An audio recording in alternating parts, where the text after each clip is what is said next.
remixes! It's Musu time, baby. Hi!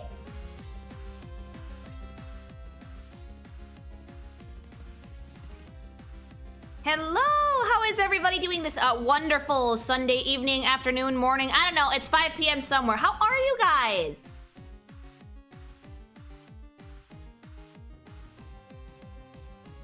Hi!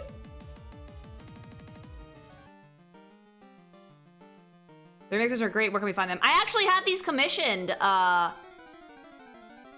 the Musu videos specifically. I'll put them up in like a big mix or something later, maybe. Because I can't be the only person who has these tracks. They're baller.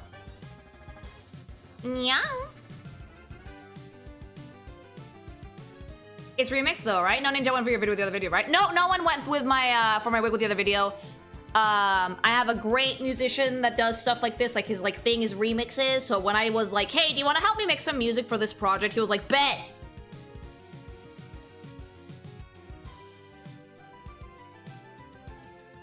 Also, the cookie has been baked.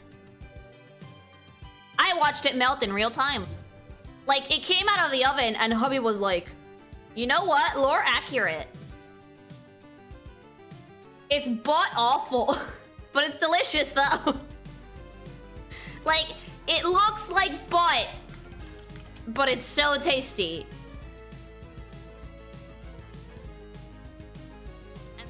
Now all we have to do is get all those little videos into hubby's laptop and like splice them together into an actual video that I can show you guys how I butchered that cookie.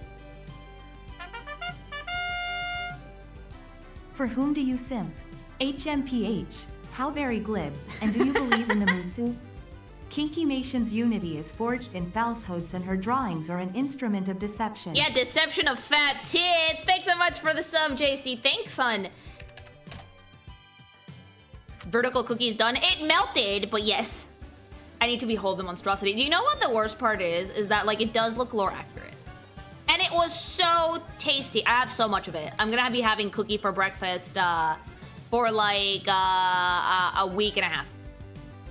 Is it cookie pink? Yeah, I actually fucked with food coloring and everything. I made it pink. It looks like ass. Before it was baked and after it was baked. Like, cookie dough is not meant for sculpting, I'm sorry. Like, it's not designed for that.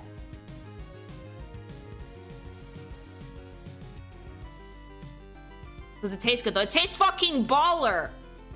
It's a sugar cookie. Of course it tastes good.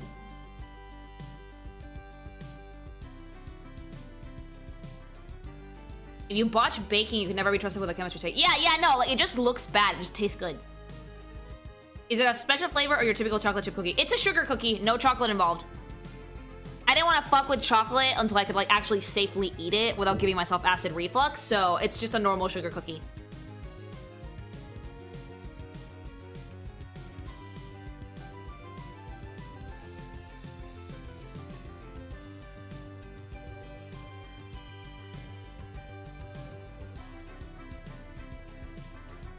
All right, yeah, that makes sense.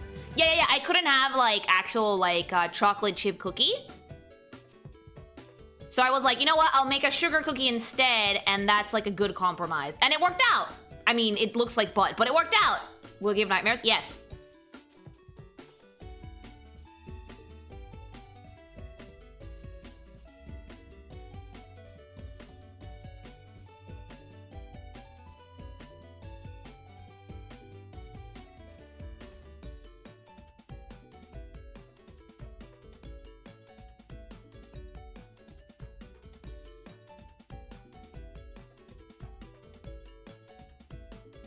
Gotta love the good old Eldritch cookie. It really is, though. Have you ever done art of other VTubers? I forgot. No. I've done some safe for work stuff, but never not safe for work.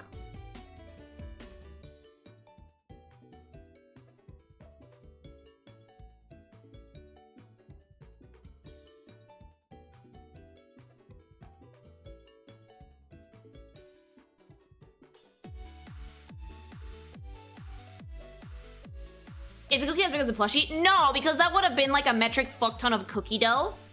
So I made 2 batches of cookie dough, which got me a pretty sizable cookie. But it was never gonna be as big as the plushie because it would have just have to be a monstrosity to make that happen. What did you think of the Homeschool pilot? Haven't watched it yet.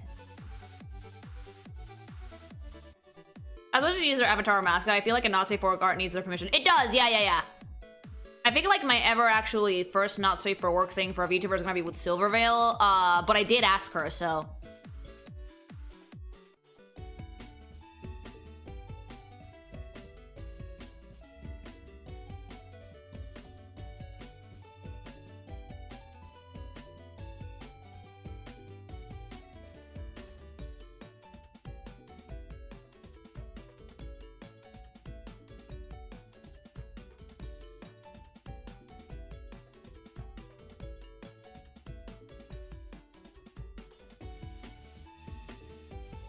Who reached out first? You or Silver? Oh, Silver contacted me, actually.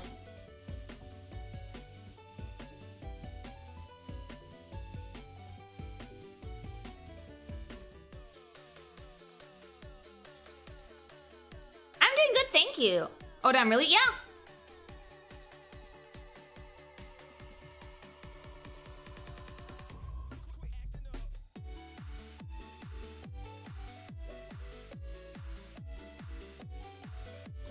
Pumpkin spice is evil. Interesting you say that. Why? I've never actually tried it. I just hear that a lot of people like it. People of the white woman persuasion.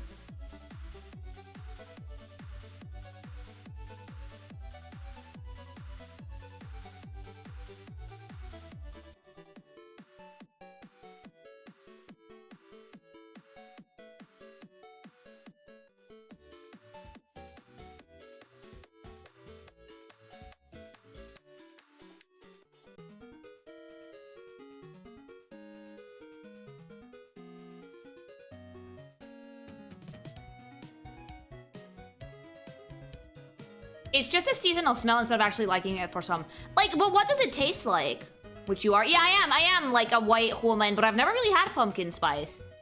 It feels like a flavor you go for with like a pie, not a drink or anything.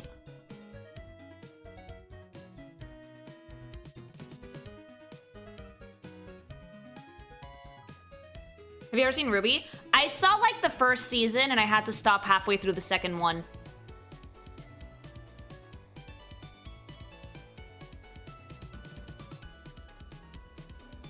People want pumpkin spice toilet paper. Don't wipe your ass with that. That sounds terrible.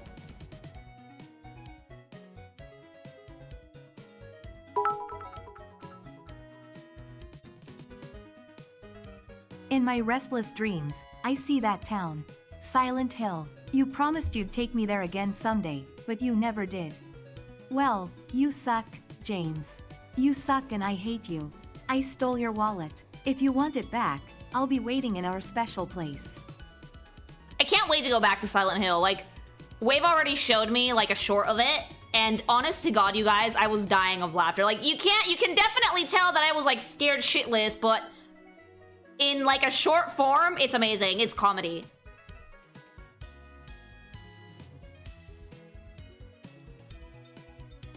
I tried pumpkin spice puffs, it wasn't good. It doesn't seem like it would be something that would be good outside of like the one drink.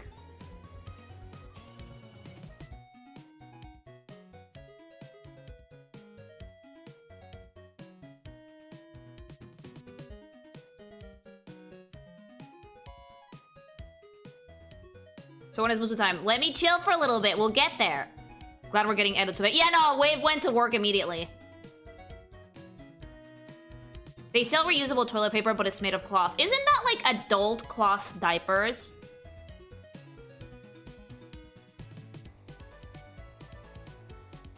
What have you been up to today? Working, mostly.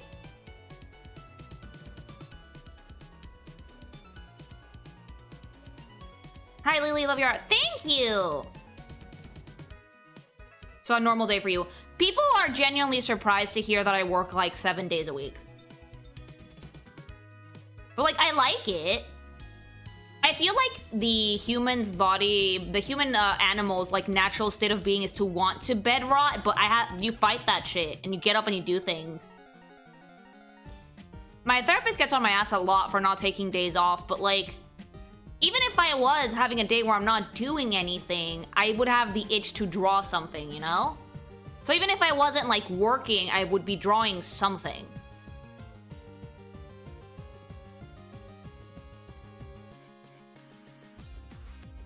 I used to work 7 days a week, and now I got clinical depression. Well, it's important to take breaks. Like, I'm not working just 24/7. Like, I do give myself breaks to eat, to watch anime, to dick around, with the dog, hang out with hubby. Like, it's not just, like, work straight out. Can't relate, I'm lazy as shit. You lack ambition!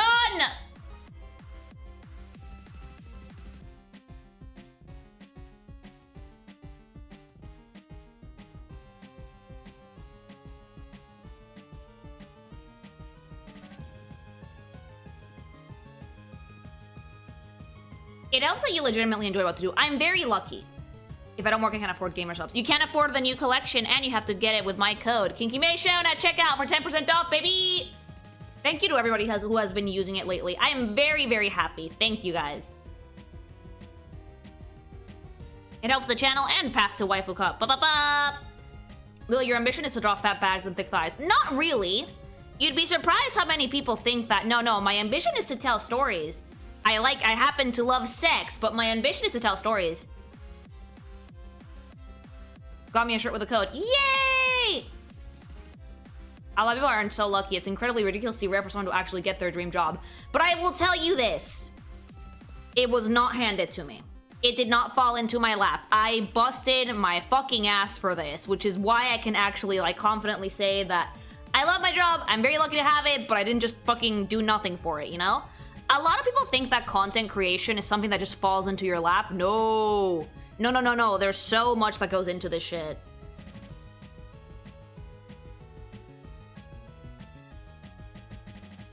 Lily, my girlfriend used your code to get a shaker and a hoodie. Good! I love the hoodies.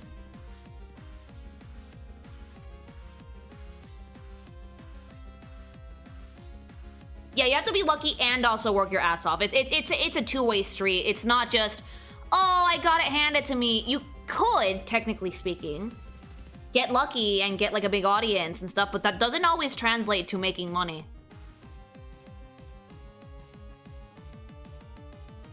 But that's also why, like, I've never had imposter syndrome. Not once in my life. Never. I still worry that you're gonna overwork yourself someday. I mean, I have in the past, which is why I take good care of myself now.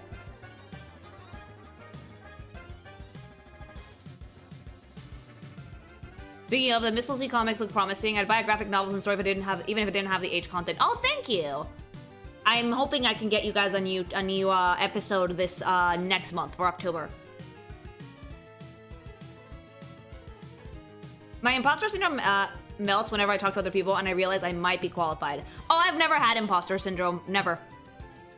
That's like the good thing about getting an audience so gradually.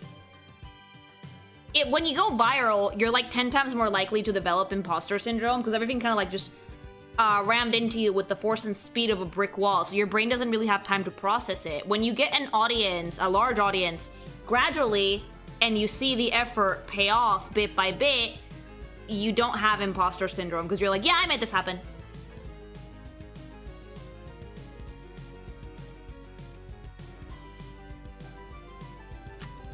Oh yeah, the VTuber flavors aren't just the only thing they have in gsupps. Like, they have stuff like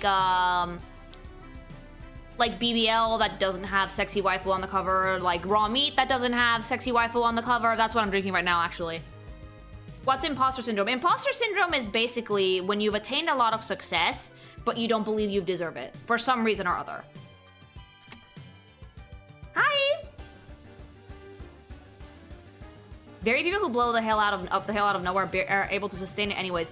Again, big following does not translate to make a living out of it. I'm not, like, when I started working on this, I wasn't trying to build an audience, I was trying to build a career. And now I have it.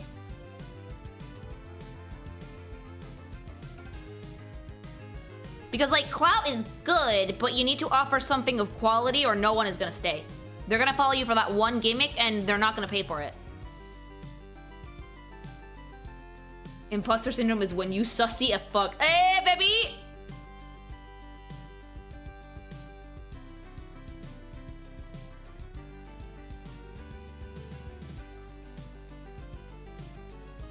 Oh yeah, it doesn't just have to be like success. You can just think that you're a fraud. Sometimes your brain likes to fuck with you.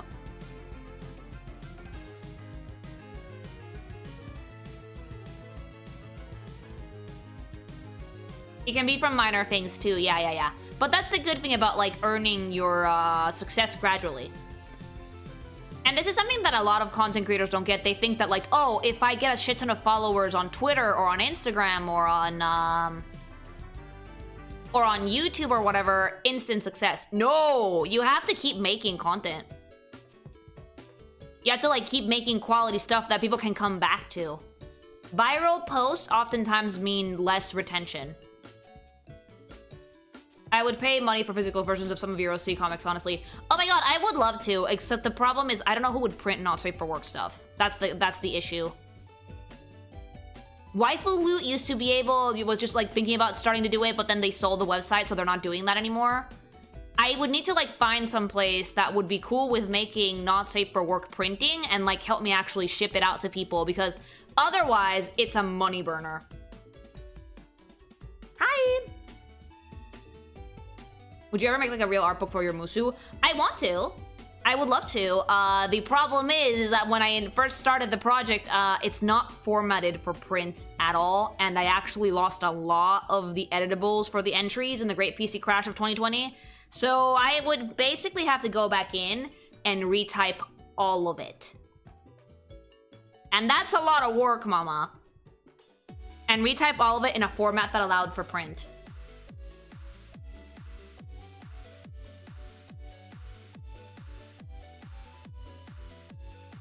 Somebody was willing to print the Monster Girl Encyclopedia, so I'm sure that you could find something. Oh yeah, but Japan is built different.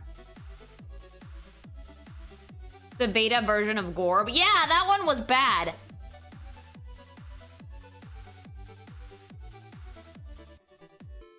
That's what it's like for one of my favorite webcomics. It doesn't do well for print, apparently. Hi!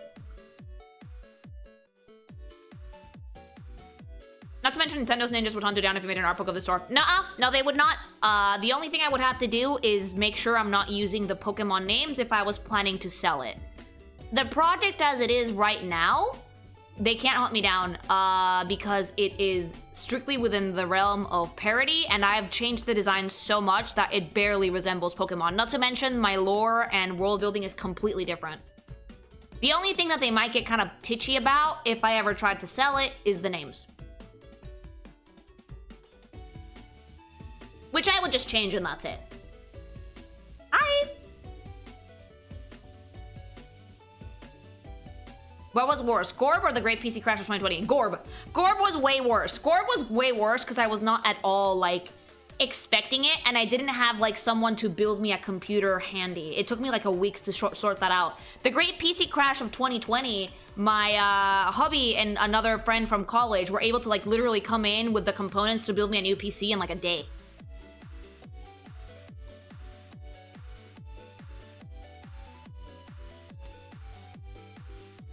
All right. It is time. So.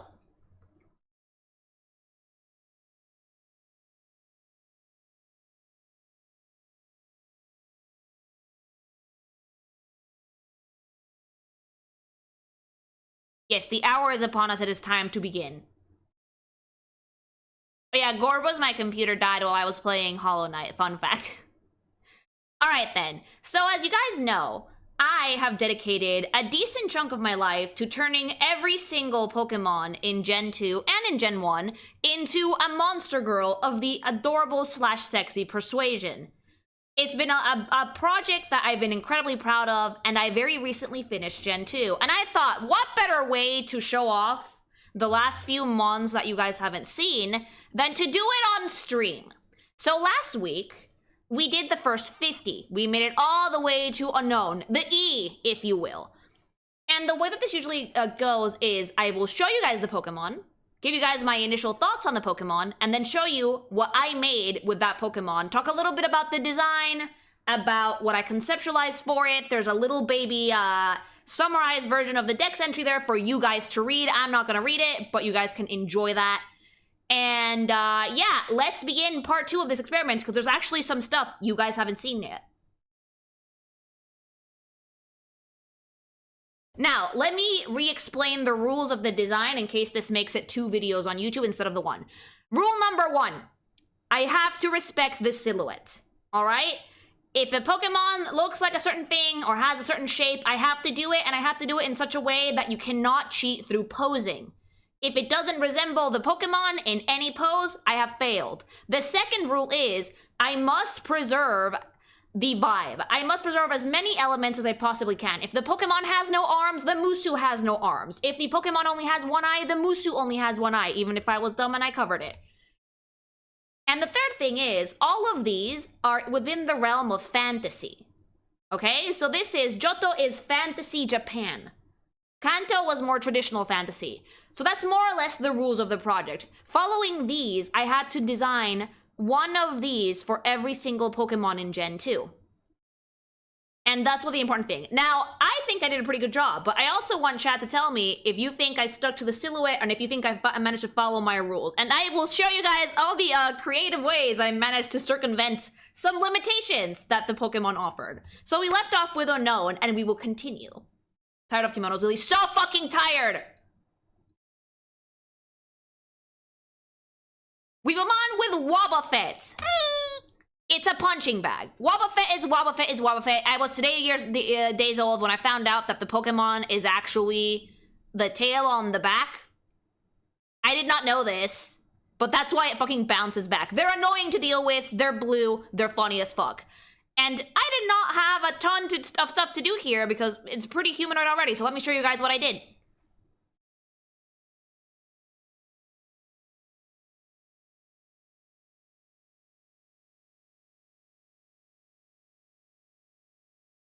This is what I did with Wobbuffet. So with Wobbuffet, I had the unique challenge to actually make a Musu that was 2 Musus in one, because the tail is actually alive. So I made it so the main body of the Wobbuffet is actually this thing. It's the little tail. It's another little creature, and it hides behind the big blue thing. That's the thing that can tank attacks and shit. I decided to make it a slime girl because it already had a very, like, slimy shape. It was, like, glorpy. And instead of just making the tail shaped, I was like, you know what? Let's make another smaller creature in there. And that's what the tail is gonna be. Little shadow. Yeah. So, no clothes for this one because it's genuinely like a slime creature that you find in caves and shit.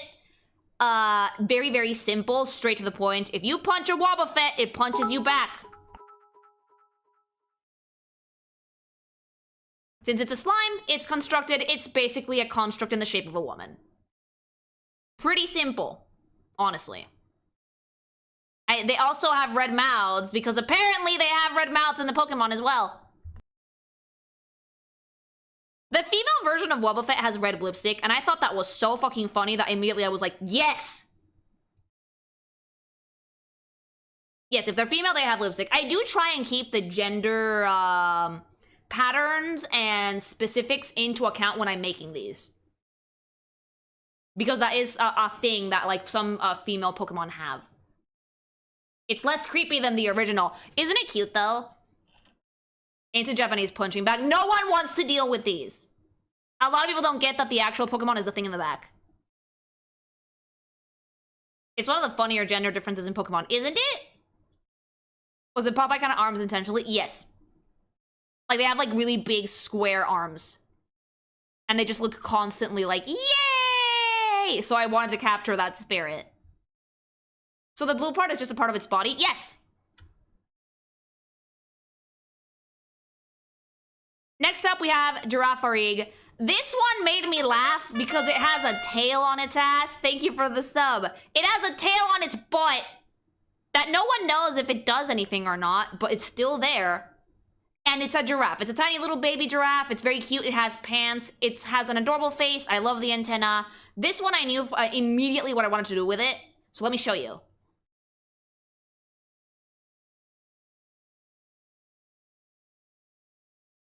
Da-da-da-dan! So I immediately knew I wanted to do Centaur. The tricky thing with Girafarig was the long neck bit. So I wanted the body on the Centaur to be fairly lean and very long torsoed.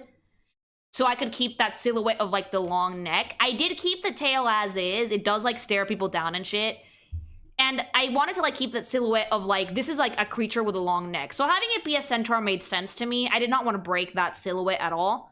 I actually based these off ancient Japanese horseback warriors. They wore a lot of patterns like these. Like they just fought on horseback. They had like tiger stripes, a lot of tassels, a lot of red. Wobbuffet is a sadomasochist dream. Just punch it. And so for me, going with the route of like Japanese cavalry warrior was a no-brainer, you know?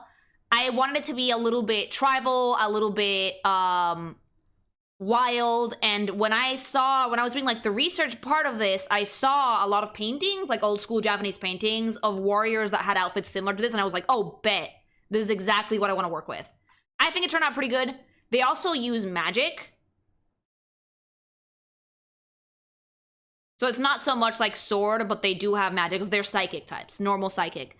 And the heads on the back do stare people down and they do things. But it was a pretty fun concept to work with, especially considering the fact that it still feels like a giraffe, despite the fact that Girly Pop over here is a normal human on top. You could have had a double centaur with like huge two and torsos. No! I think I did manage to keep the silhouette and give it a cool spin.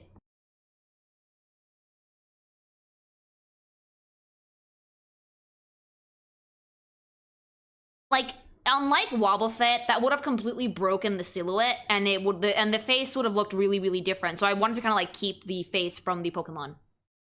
It's Chain Chomp. Yes!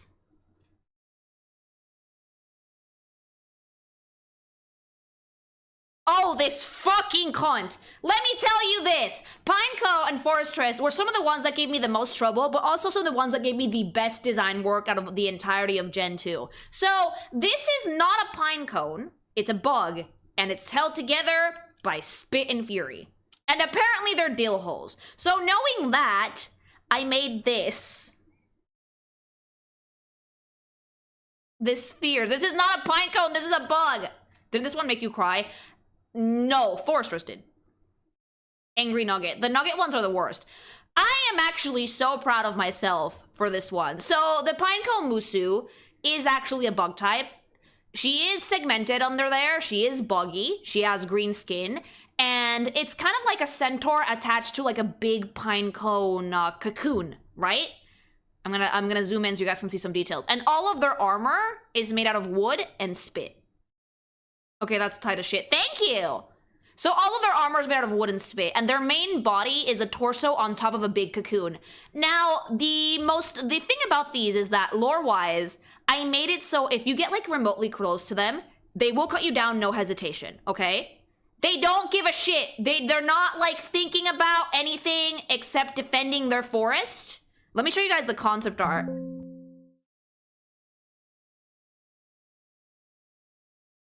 They do the samurai thing where they're just like doing this pose and then they just go kaboom, shring, and then they slice you. They don't give a shit.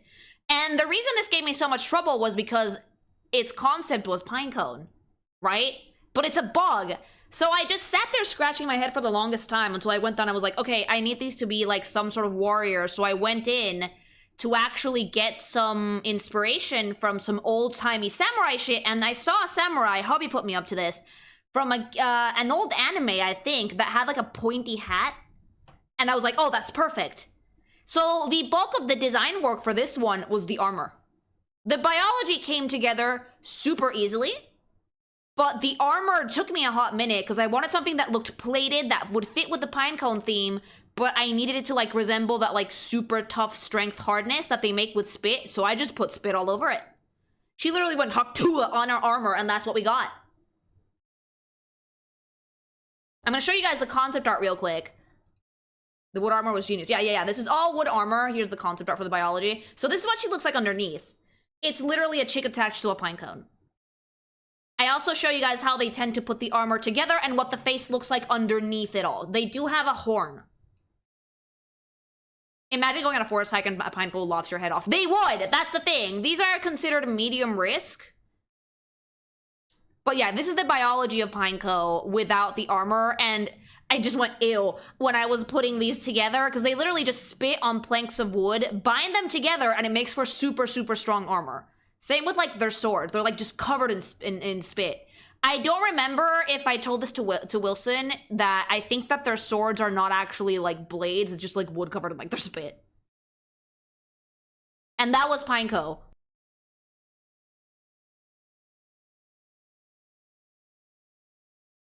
I had a lot of fun with this one. See, there's spit everywhere. Disgusting. I had a lot of fun with this one, even though it was gross. But the real challenge came with its evolution.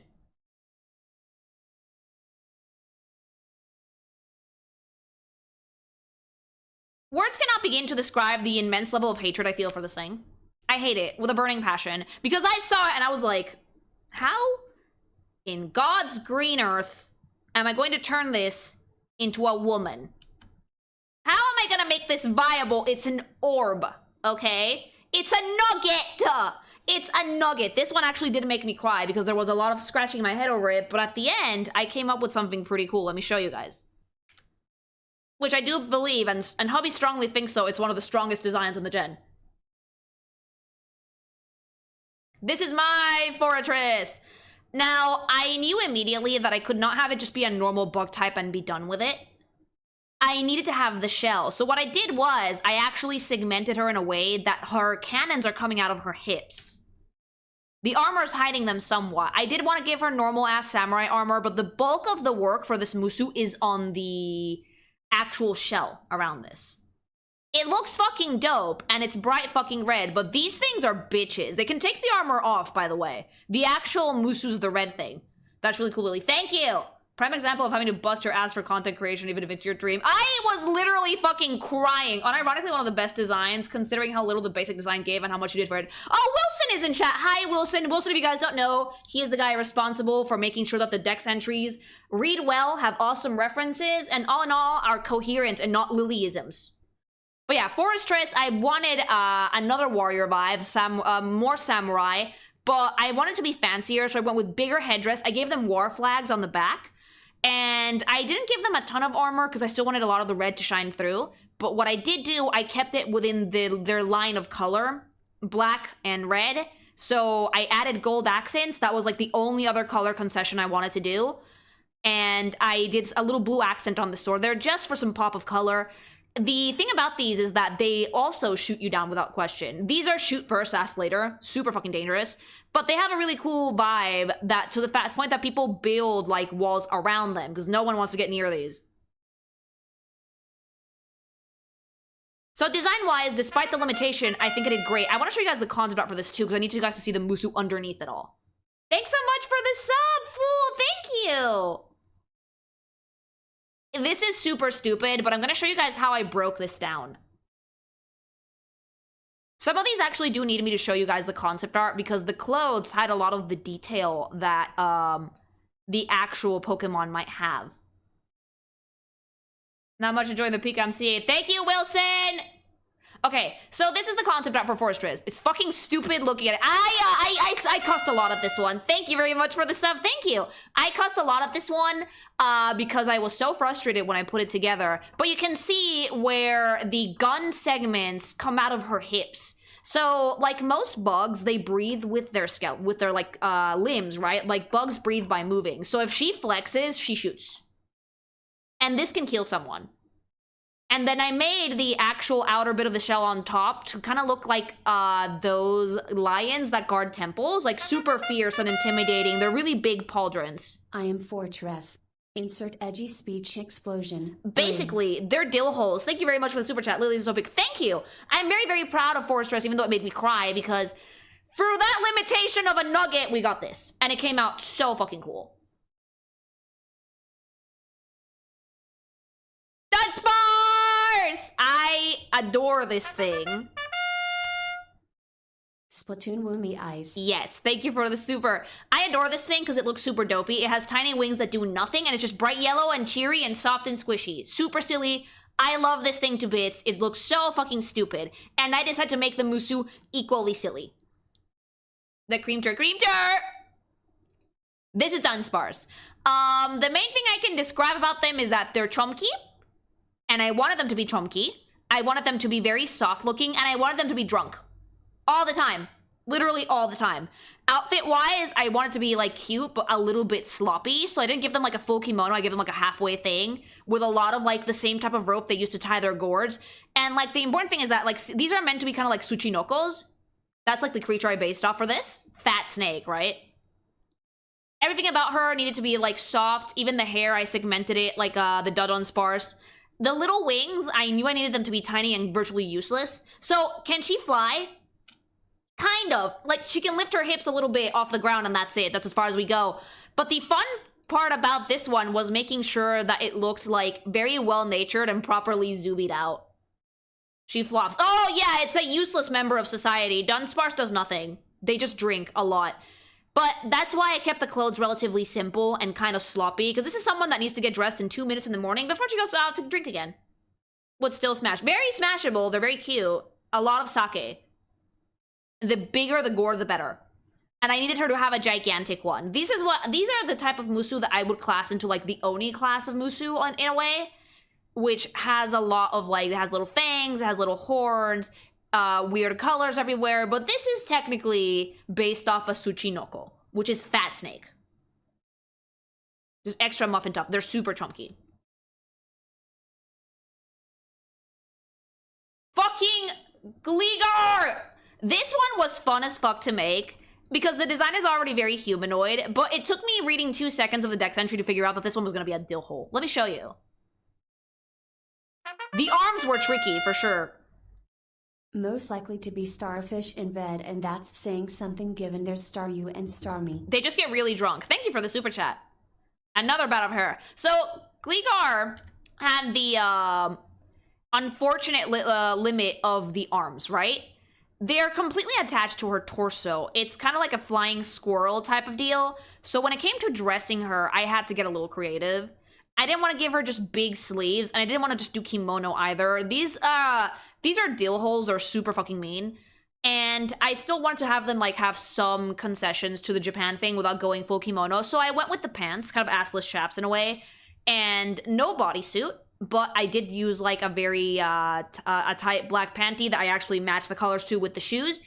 And I kept the color scheme very muted for the clothing because the Pokemon itself is very bright. And I didn't want to, like, wash out that brightness with bright clothes.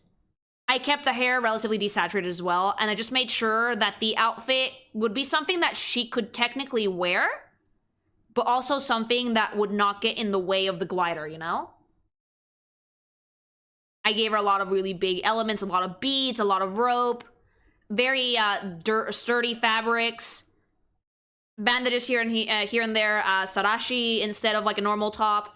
They're meant to be kind of wild. They live in caves and they, like, capture people to use them for, like, working in their mines. They're not nice, and I needed them to kind of have, like, that almost manic expression that the Pokemon has, which I think I recreated pretty well on a person. It looks pretty good.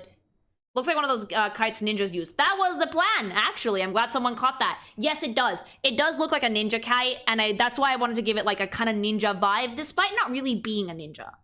Not all of these could be kimonos, and I wanted to have them have different roles and different, like, parts to play in the society and whatever it is that we made for Johto. If dipshit, why cute? Very cute! Very difficult to deal with. The feet look dangerous. They are. The stinger is the worst part, though. Now, Steelix was definitely a fun time.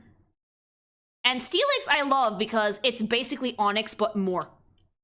It's just bigger, the fucking steel bits rotate, and, like, big jaw, you know? I really love the artwork for Steelix, because it's technically, it feels shorter than an Onyx, but it's bigger. It's just slightly bigger because the head is so fucking gigantic. And knowing that, and having the jaw being a focal point, I decided to do this. Metal Danger Noodle, very much so. This is my version of Steelix. So, you'll notice firsthand that these are barely dressed. Onyx wasn't dressed either. I did not want to dress these. The main thing to capture with Steelix was the scale, the size. This thing is gigantic, you guys. If I put the trainer next to this, he's fairly small. Steelix was fun because I had to figure out the jaw thing without making it look completely deformed. So I made it steel plates that are actually attached to her head. They are a part of her skull. Those do not come off. And I actually made the body segmented. I made it cracked. I wanted it to look like a steel statue. Would, if I can figure out how. It might be a bit tricky, but you can. Thanks so very much for the sub. I do think I have the concept art for her around here somewhere, but like the main thing with her, oh, I do have scale here. The main thing with her that I wanted to do was just basically keep that like statuesque vibe that Onyx had, but really, really play up on how much more severe the shapes are for this. I had to make sure I counted the exact number of segments, that I got the proportions right, especially for like the torso versus the rest of the body, because it's very top heavy. I want to show you guys the concept art just so you guys can see the scale next to like your average human being, because they're really, really big. And I want to show you guys how I set up the skeletal structure for this as well. This is the concept art for Steelix, right? Fucking gigantic. I actually have to get 2 pictures because I need to see how the jaw works to break this down. In order to have her be able to open and close her mouth, I did split the jaw in the middle. That is the only fucking change I made to her jaw. But you will very quickly see that the actual Musu is huge. Absolutely gigantic. Could probably still bone a human, but very, very big. I gave her like a much sharper spine. All of her skin is still segmented. And when I did do the coloring and rendering for it, I added a lot of cracks and stuff to make it feel like stone. And that's why I didn't really want to dress her a ton. I gave her a rock bikini because of it. I gave her a steel bikini. Because if I added a kimono, it would have just taken out so much of that like detail I literally lovingly carved into the design. My one thing I wanted to do is I wanted to add stone beads, like steel beads rather. Like big steel or iron beads. And I wanted to add some rope.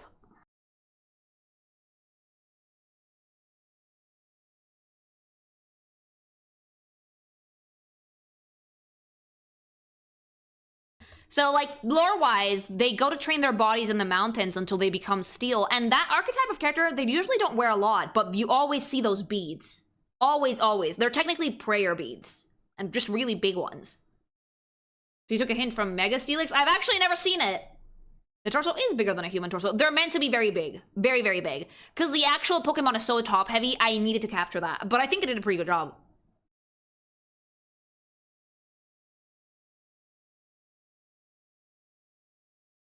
Snubbull, I love Snubbull. Snubbull are the cutest thing on the planet. Look at it, it's pink, it's super cute, it's fucking ugly. It's an Uggo, but an Uggo that we love, and they get offended if you call them ugly. I really like this thing.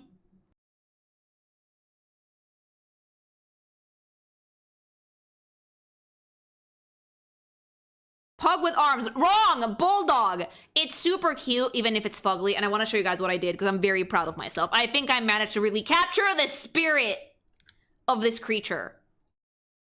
That's a very lily-coated Pokemon. Eh, baby! This is my Snubbull. So, Snubbull are spoiled. And I want to show that by giving them a more, like, westernized version of a kimono. A more, like, Lolita fashion. A lot of ribbons, a lot of frills. I wanted to keep like their main color scheme very pink, but when I was dressing them and I was looking at like my color choices, I was like, oh, I don't want this kimono to be pink also. That would kind of wash her out. So I saw like her blue spots, and since I knew that I would not be able to show those, I decided to use blue for like the bulk of the kimono. And I think it turned out super fucking cute because it makes the pink of her face really pop. Same with the lavender. I think that instead of using blue ribbons, I went with purple because I thought that matched really well. The main silhouette for Snubbull is just very, like, pudgy and kind of pouty. So the face was the most important thing to get right. It was literally, like, side Snubbull's Queen of the G. Yeah! The most important thing to get right was her face. So I needed her to look, like, appropriately grumpy, big teeth. She has really, really big hands and paws. Not quite a furry, but very, very fuzzy. And just a very, very cute outfit. I basically wanted you to look at this thing and think, oh, a brat. And I think I succeeded. So lore-wise, these are very, very pampered. They're usually like, believe it or not, they're one of the few Musu that I would consider to be very Yuri-coded. They spend most of their time around women who they serve and who they basically like, they're not like maids or anything. They're not pets either, but they just like hanging out with people who think they're cute. So these are very Yuri-coded. They tend to bond more with women than with men. And they're super fucking sweet. Like, the sweetest things ever. The people who think that they're ugly, they get so sad they cry.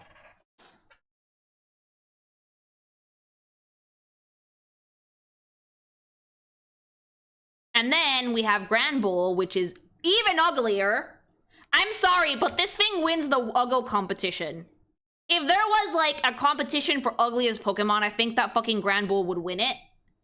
gigantic jaws to the point that they can't even fucking lift their heads. They're so silly, but they're so pink though.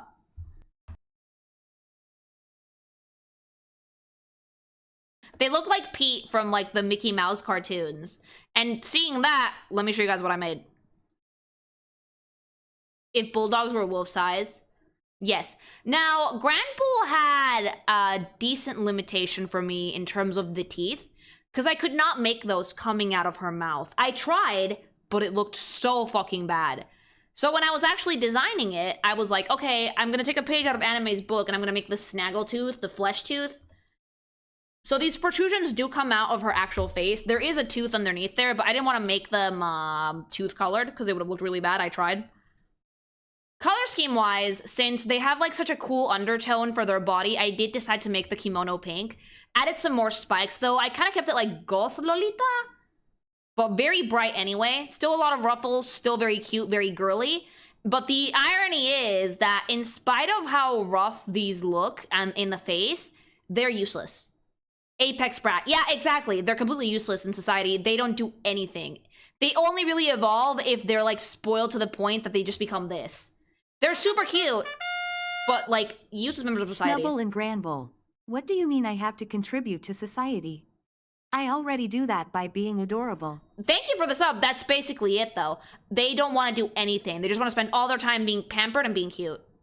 And I think I did get that like pouty, spoiled behavior down in body language and in just the way that they carry themselves. I made them very unsure. That's not a confident stance. I didn't want it to be a confident stance. I wanted them to be kind of like, I will look intimidating, but if you try and fight me, I'm gonna cry. And that's what they are. They evolve via Arrested Development. That's fucking hilarious. Yeah, they do. Also, fat bags. Fat bags, very, very curly hair, very, very soft, useless. That's a look at me or I'll die stance. Yeah, if you try and fight her, she will cry. This is actually Wave's favorite Qwilfish. It's a pufferfish with like a fucking paddle on the back, and it's green and it looks perma angry, and it has like a really funny lip color. The first thing I said to myself when I saw this was rotund. It's so round, chat. Super angry fish, yes. And knowing that it's just like a round fucking pufferfish, I knew I had a mermaid on my hands, so I had to do this. This is my Qwilfish. So Qwilfish was actually really fun to design. It's one of those Musus that they need a funny skin color for the design to be cohesive. And this is them deflated. They can inflate their actual lower body more, but I didn't want to make it inflated for the actual dex entry because I thought it would look really like weird, you know? Clothing-wise, I think in the concept art I might have inflated them. Clothing-wise, I wanted something really simple, but not a swimsuit. So I went with like those Japanese like clothing that looks like wrapped bandages, almost. It's like stripes of fabric. I made them in black and purple. Purple because it's a good color to contrast the green skin, but I kept it super desaturated. And black because it just looked really, really good overall. It was a really fun aesthetic, kind of like resembling, the outfit almost resembles paper, which I thought was really fun to do. There was like definitely an origami vibe when I was constructing this design.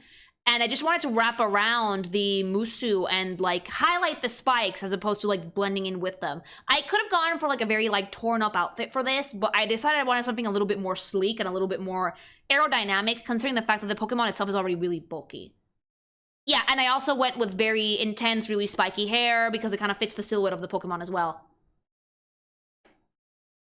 Sometimes I will use shinies for the clothes, but not always. Purple and black are actually the colors for the Hisuian Qwilfish, so it works. Yeah!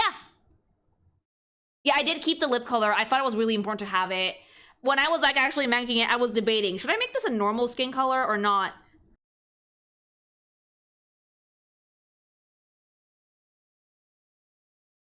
But like, here's the thing. The more iconic the element, or the more recognizable it makes the Pokemon, the more it has to stay in. By the rule book, the bubblegum pink lipstick needed to be there, so that's why the skin is green. Because it looked much cooler that way. Oh yeah! Short little pause. New comic for the week has been announced. Go fucking nuts! I'm gonna, hold on, let me just tag everyone real quick. I saw the opportunity. I'm taking it. I'm making it happen. Can I just say that your mermaid designs are often my favorites? Thank you. I was waiting. I literally waited fucking 10 years to make this comic. Or however old Three Houses is. I just never had a canon design for Sothis, and now I do. I knew one day I would get one, and I was right!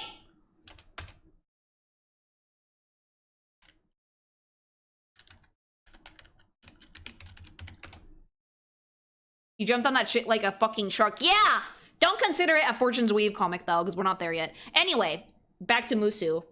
Pause over. Gamer subs drank. Go use code. So yeah, that was Qwilfish. Very, very fun to do.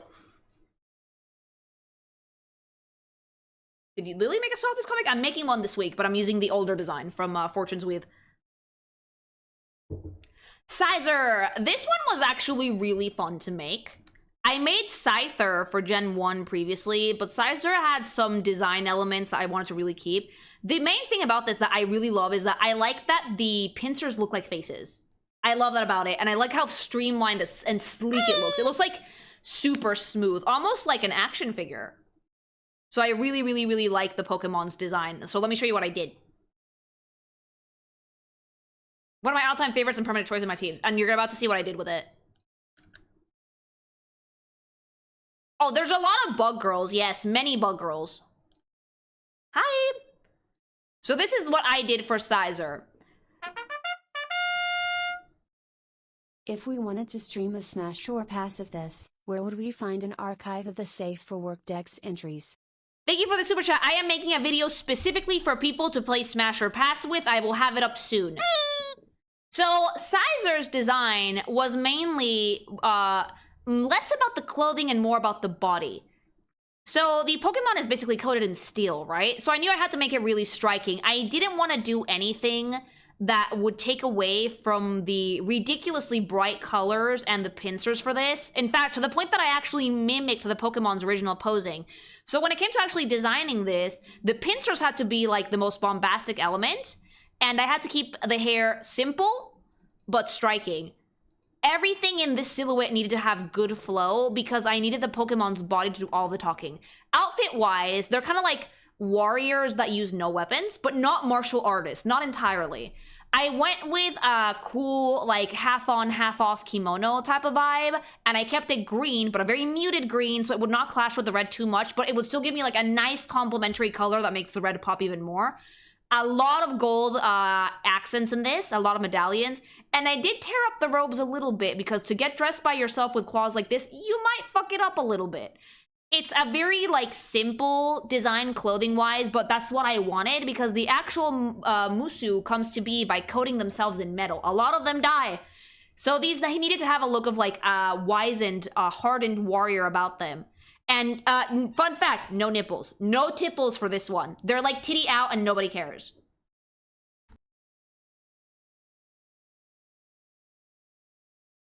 I actually did make, I do want to show you guys the concept art for this one because I want to show you guys the body, because the body does have patterns, but with the clothing, you can't really see them. So let me show you guys the concept art. I like the yellow circles. They play off the false eyes with the claws. Exactly! Thank you. I wanted to use those false eyes everywhere. That's an element of repetition I definitely knew I wanted to have. This is the concept art for Scizor. So those claws do the talking lol. They do. They're pretty snappy. So the actual body does have the patterns, you just can't see it on the Musu, and they do have the bug torso on the back. It was a very, like, it was one of those designs that I saw and I immediately knew what I wanted to do with it. Big, really big hips, segmented, obviously, a really, like, striking face, very piercing eyes, very tiny wings, nothing huge, and mainly wanted the claws to be, like, the big element, so I kept the feet pretty sleek, despite the fact that I was trying to stick as close to silhouette as I possibly could. Lovely bugger hips. Thank you! Big, meaty claws! Yeah, so it turned out really good. And the outfit also, like, gives away that, like, warrior with the false eyes everywhere. It was a very good time to design this one. She gave me no trouble.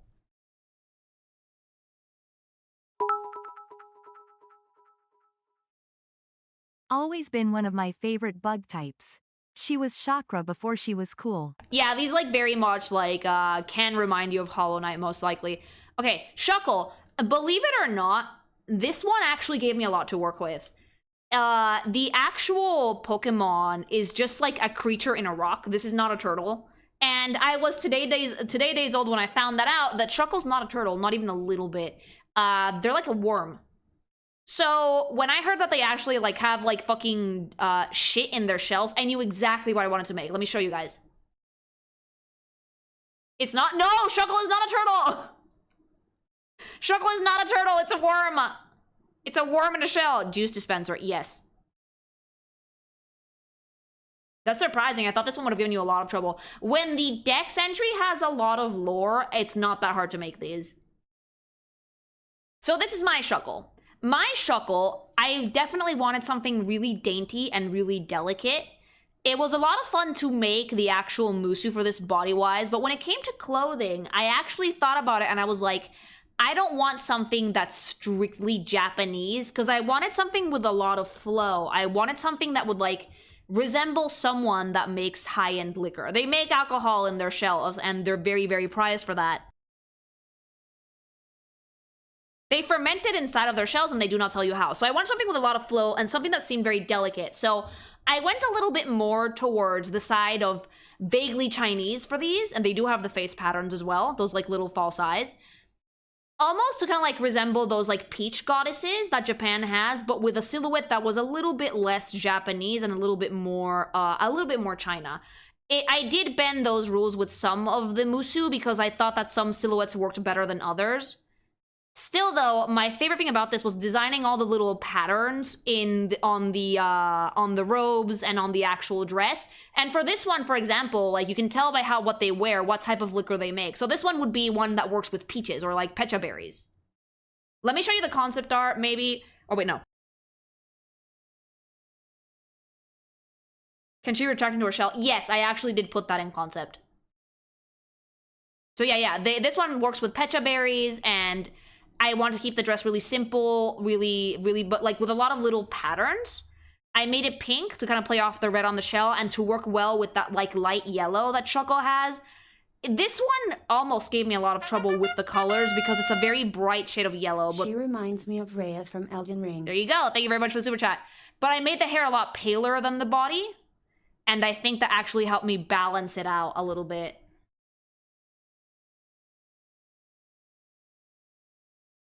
I want to show you guys the concept art so you guys can see what she looks like when she's not in the shell. So this is Shuckle's concept art, right? She can definitely go into the shell, and they go in there when they need to ferment stuff. They don't wear clothes in there. So if you see like a pile of clothes, of fancy clothes on a rock with holes in it, there's a Shuckle in there. Don't go in there. They are actually kind of like worm, not quite Scyllas. They're a weird type of Lamia, like a wormy Lamia with like a lot of like different segments and tentacles. They're usually inside of the rock though. They're very sweet, they're very, very delicate, and because of that, they're very shy. She's very, very cute. She has like a very doll-like face. A lot of people like prize them for their beauty, but their main thing is their drinks. These little butt fucks. Oh yeah, sometimes I insult them. Sometimes I like write notes to Wilson in these. So like an octopus, not quite. They're more wormy. Can people cuddle in the shell with them, or is there not enough room? There is probably not enough room. Then they use it to ferment their drinks too, so if they let another person in there, it would be contaminated. You're basically drinking warm girl bathwater. Fun fact.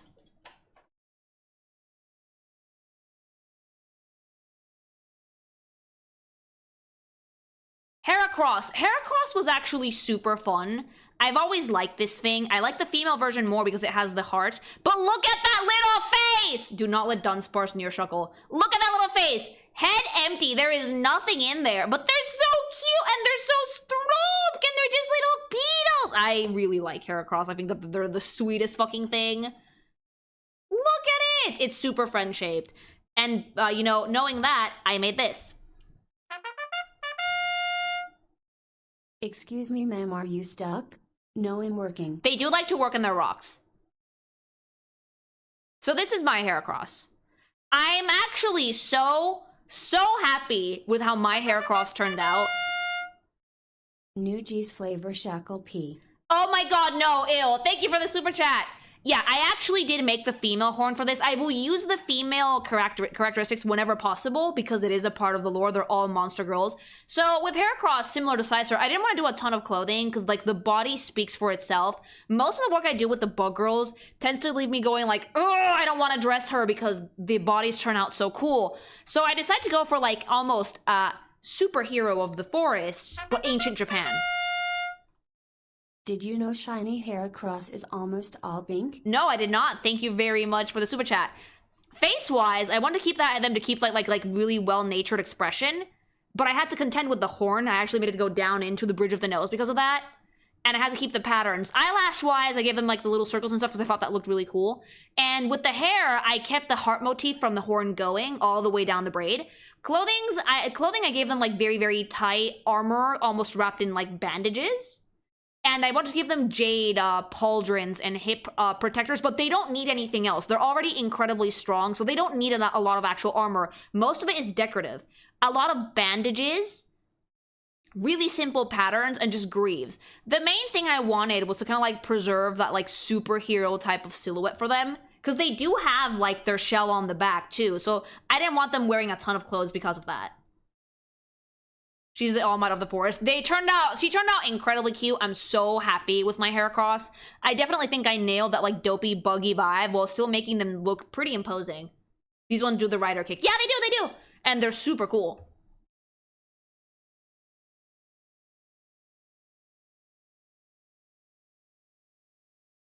I actually used Kamen Rider colors for the armor, fun fact. That's why I went with like that shade of green specifically. There is never a team I make without this lovable derp. Heracross is such a cool Pokemon. Love this design. Thank you! And thank you very much for the super chat. Very much appreciated. So yeah, that was Heracross. It turned out so cool. Thank you for the follow.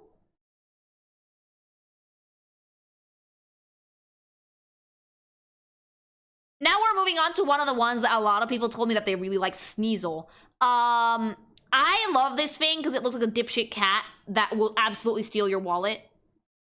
And it made me laugh when I saw it because I was like, what the fuck is that? Its ear or what is it? Yes, it is. Sneasel are very funny and they have a vibe that they're just going to absolutely destroy your house. And I saw this and I was like, oh, I know what I'm making. So immediately I made this.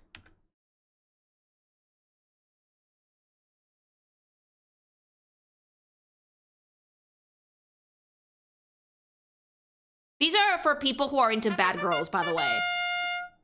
This is my Sneasel. Your eggs, Sneasel. Thank you for the super chat. This is my Sneasel. So when I came up with the concept for Sneasel, I wanted to make them thieves immediately.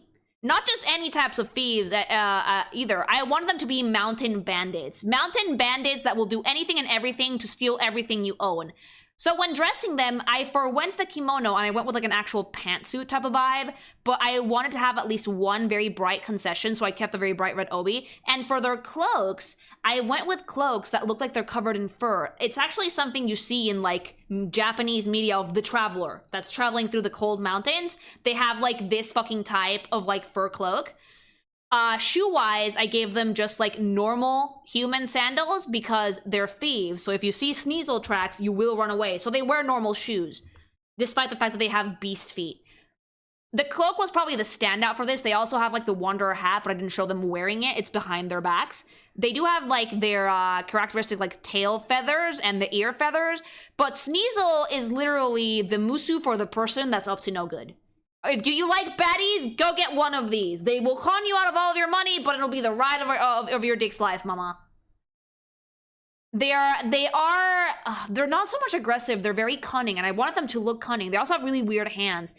I wanted to like really preserve that like green color scheme, so the outfit is pretty desaturated, and the silhouette is very clean. The main thing I wanted to do was like, I really wanted to do that like traveler's cloak that they have, because I thought it was like perfect for someone hanging out in the cold mountains. Worth every penny. So many people, when I posted this, told me they would. She can't con me if I give it willingly. Ay. No self-preservations. I also gave them like a little grappling hook to climb mountains with and stuff. They also tend to move in packs. Fun fact. So there's usually more than one of them around. If you see a Sneasel, there's probably more.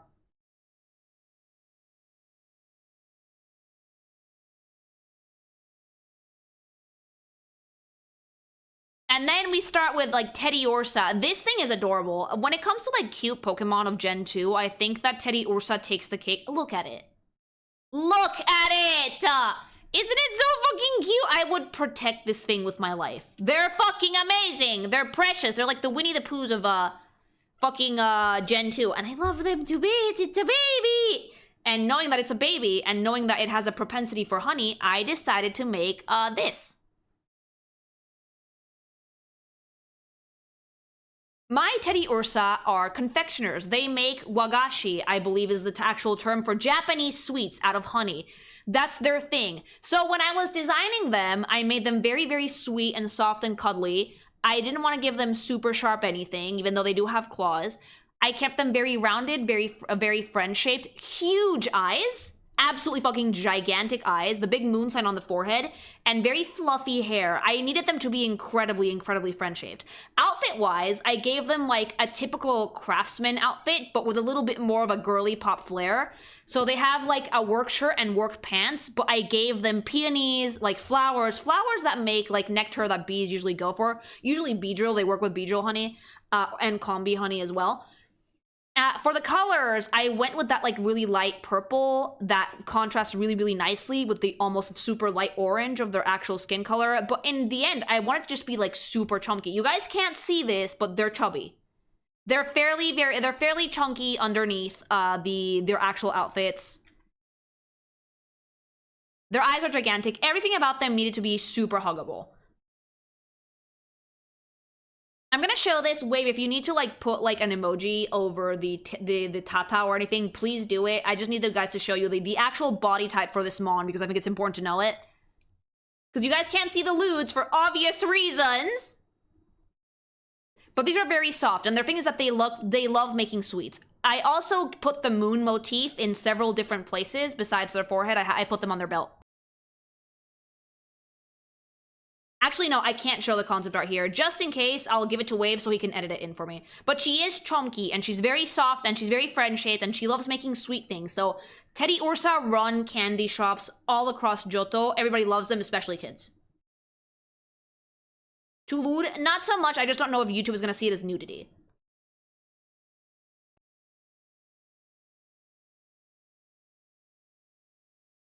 All the concepts are like Barbie dolls. They don't have genitals or tipples or anything like that, but just in case. But yeah, very, very soft, love making sweets, and I really want to have them like have that like working girl vibe with a feminine flair. So so bows, pink, flower patterns, very soft colors. And then we're gonna go to their sisters. So this is Ursaring, right? Big bear! This is the rune bear of Pokemon. It's big, it's sharp. I would not like to run into it in the forest, but I very much love the vibe of it, and I immediately, when I saw it, I knew what I wanted to make. Let me show you. Another one of the designs that I do think, and Hubby completely agrees with me, is one of the stronger ones in Gen 2, in the second half of Gen 2. This is my Ursaring. Now, you'll notice immediately that she's pretty much tits out. I have a reason for that. They don't need shirts at all, ever. I wanted to show off that ring. When I was designing this thing, one of the hardest things to work with was where I was going to put the ring. I didn't want to do it on the stomach, because it would have gotten deformed because she has abs. So I was like, okay, let's put it on the chest, and let's design an outfit that would be fit for, like, a big bodyguard bear mama, right? So the standout piece in this outfit is the jacket. Their expression is way more fierce than Teddiursa. They're a lot more intense in shapes, a lot more jagged angles, a lot sharper claws. Thank you very much for the sub, Scribble! And I did add a lot of moon elements, but I also added the honeycomb elements. They have very dark clothing with really, really big striking patterns and shapes. Why must Mama Ursaluna be 684 entries away? The weight is just gonna make it better! I did let them keep their, like, working pants, but for the most part, they have very light armor, and the most fun part about designing this was making that jacket. It was making a jacket that kind of looked like a delinquent big bodyguard bear mama. It has 2 layers to it, and while it does have sleeves, they tend to, like, just prefer to wear it on their shoulders. It is tied, and has, like, really big bows. They actually go into Beedrill and Combi hives to get honey. So they have really thick skin that can deflect the This stingers. is pure girl gang boss fit. Thank you. I know I should be cautious around bears, but I am throwing that to the wind. They're not actually that mean, they just look mean. Thank you very much for the super chat. And again, I wanted it to be really intense and really angular and sharp and darker, much darker than Teddiursa, to kind of just show the contrast between the evolutions.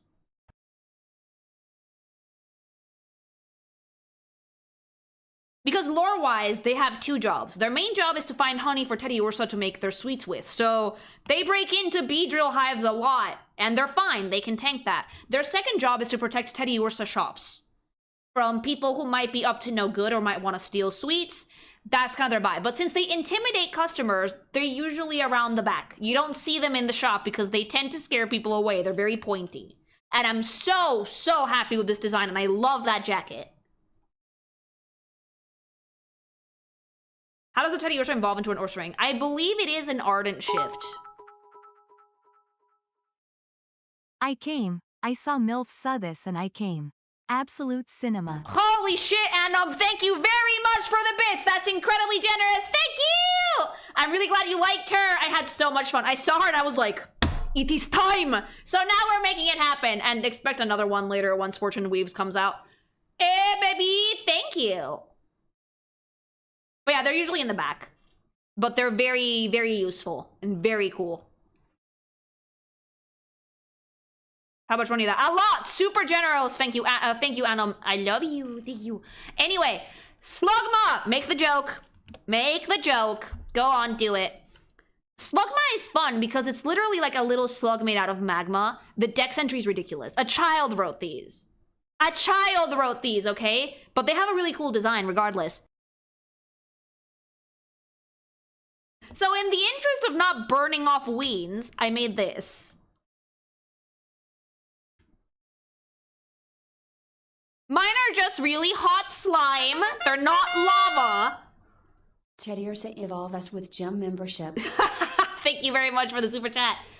So my Slugma is actually just really, really hot slime. There's no lava here. They live near volcanoes, but they can cool themselves down.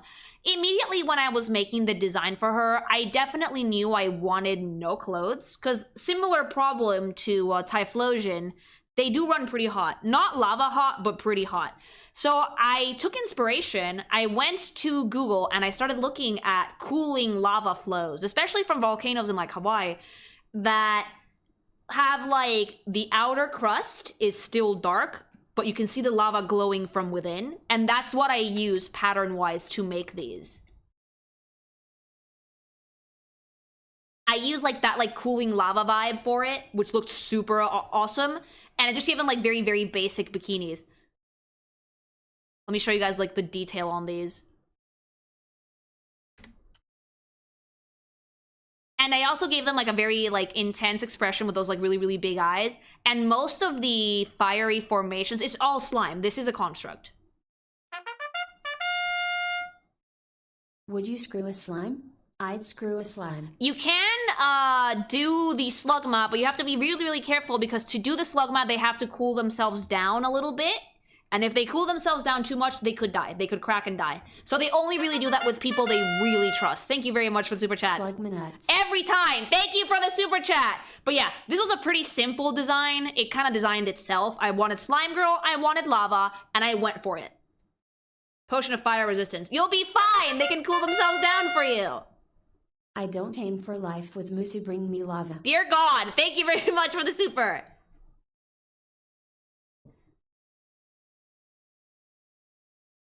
And Slugma does have an evolution line in Magcargo. Now, Magcargo are super fucking cute. I like snails. Hubby likes snails. There's still a snail loose in the office. So when I saw this, I was like, oh, that's so adorable. But I didn't want to let go of the slime girl motif for this. So I had a thought about it, and I actually ended up coming up with this.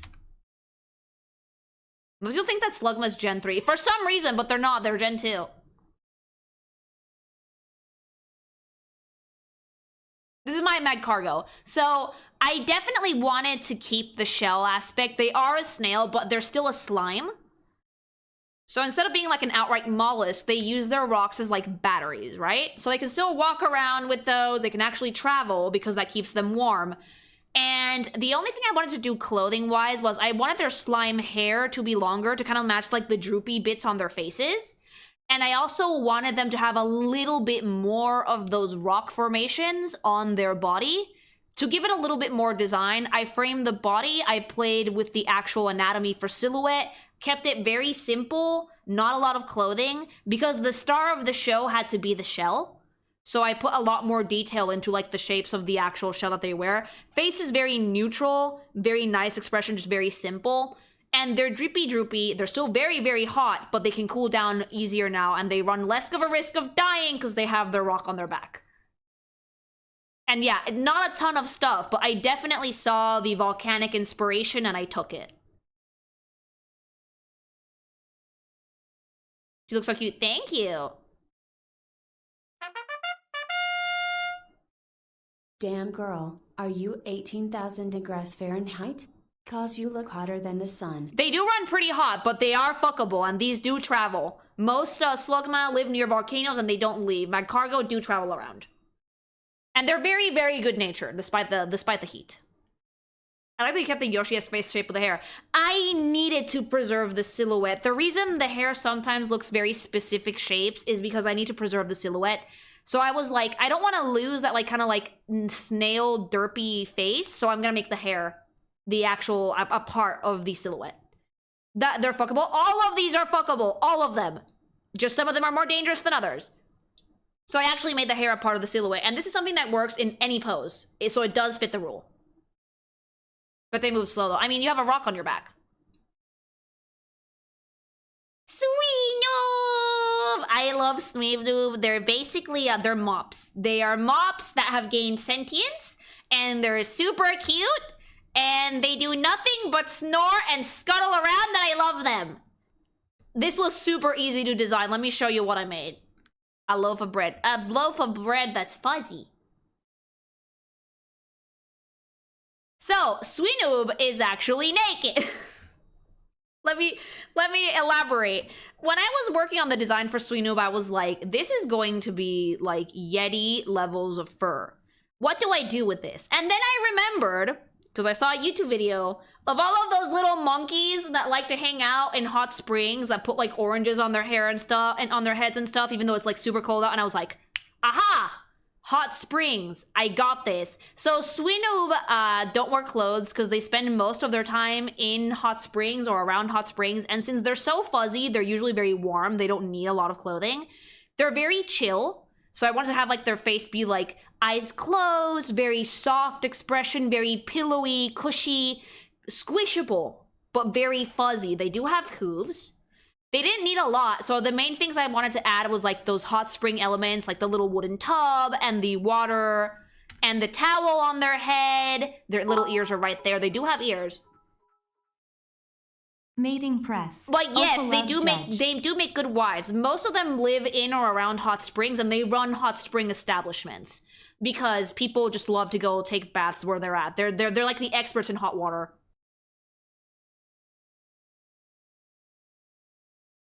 They never get cold because of their fur, and they can actually sniff out where hot springs are located, and they like flock to them. So usually most onsen in Johto have at least one Swinub in their staff or running around or in the bath because they always find them. Do they ever travel far? Not much. They don't like to leave.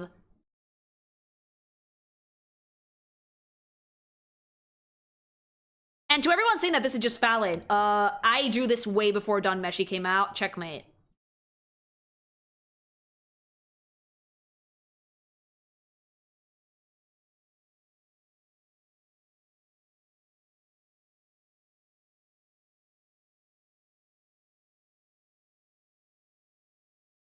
But yeah, very, very soft, very, very fuzzy. But they're not actually the fuzziest in this line. Let me show you. Meow. One thing, wet fur. They're so clean that they don't smell like anything. Fucking Piloswine. Piloswine, when I first saw this, I was like, oh, how? This is just El Tío Cosa. What the fuck is that thing called in the Addams Family in English? It's El Tío Cosa. Because, like, mama, it's just a mountain of hair and the snout. That's it. But, thankfully, I already had this Swinub line to work with, so I made this. Cousin It. It's literally Cousin It. Even more fur? Yes. Thank you for the follow! Hi! So, Piloswine is even fuzzier than Swinub. They're so fuzzy that they actually can't really get into the bath because they have so much fur that they would sink. And when I was designing this, I was like, okay, I need a shit ton of hair. And I need them to not need to wear any clothes, but I still want to dress them in hot spring fits. So I went with, like, the towel, and that's it, mama. Nothing else. The towel, fat bags. Super important that I gave them the tusks. I gave them coming out of the sides of their face instead of being attached to their mouth. I did try to attach them to the mouth, but they're so big that they didn't look good that way. The really big, droopy ears.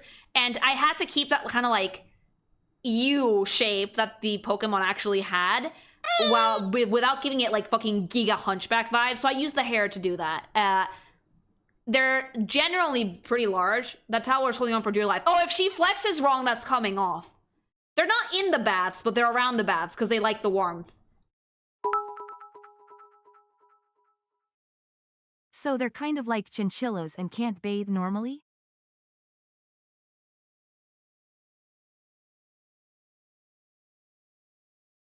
So, like, Snubbull actually find the baths via, like, sniffing them out, but the ones that actually dig them up and build onsen are Piloswine. They have way more strength than Swinub do. Is gonna have the fattest bags. Maybe. Like, they've been getting chunkier because it's pretty big. It's a mammoth, for fuck's sake. Thank you very much for the super chat. Those tits would jump scare the shit out of anybody, yes.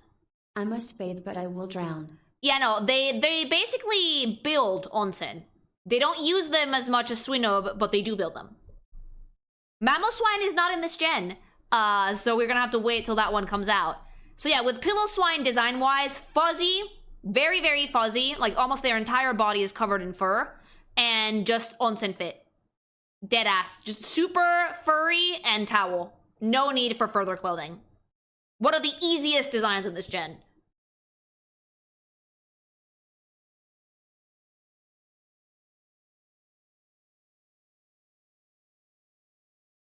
This is where we're starting getting in the realm of the weirder ones, but ones I had a lot of fun making. Corsola. I actually love Corsola. Can you guess why? Because it's pink and it's cute. It's a coral. It's so cute. I love Corsola. They're just precious baby beings of pink beauty. And they're sharp and angular, but like they're still friendship somehow, and I very much appreciated them. But when I was actually designing for them, I was like, you know what? They're so cute, but we can do something interesting. So I made this.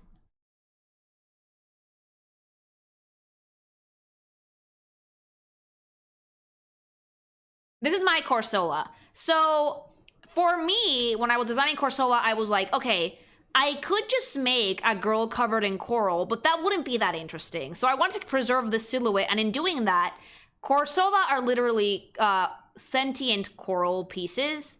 They grow out the big piece of coral at the base, and they're often covered in pearls and other bits of coral, fabric that's been there for ages. They don't really move much. They can, but they don't. They usually find a place to stay rooted in for all time. And the main thing with this design was to keep as much pieces of coral on her as I could, keep it very ethereal, very floaty, and very pink. So everything about this is pink. I only really gave them one purple accent for it because I thought it fit the color scheme well. And Corsola, actually, their coral is magic. They can be used to as amulets to breathe underwater. But the thing about Corsola is that they tend to kind of creep people out because they can spread their coral out really, really, really far. So if you see like pink oceans in Johto, there are Corsola nearby. It might cut me, but would. Thank you for the super chat. They're like the kudzu vine of the ocean in Johto. Like, they spread everywhere. One Corsola can literally spread coral for miles. But if you can find them, and if they like you, they might give you a piece of coral that you can use to enchant to breathe underwater. They just don't say much, though. They're very, very pretty, but a lot of people consider them vaguely threatening. I also wanted to make sure that any bits of cloth I put on the Musu were distressed, because I wanted them to show age. Coral can be thousands of years old. So I wanted like any fabric that they had to look old as fuck. All of the pearls and ornaments that they have are offerings from other people because they don't move much. And I just wanted the design to kind of capture that like kind of eerie underwater feel. I think I nailed it though. It's like you planned way far ahead for when you had to do Galarian and Corsola. Well, I don't know if I'm going to do regional forms. I definitely took some of that shit into consideration when I was writing the lore.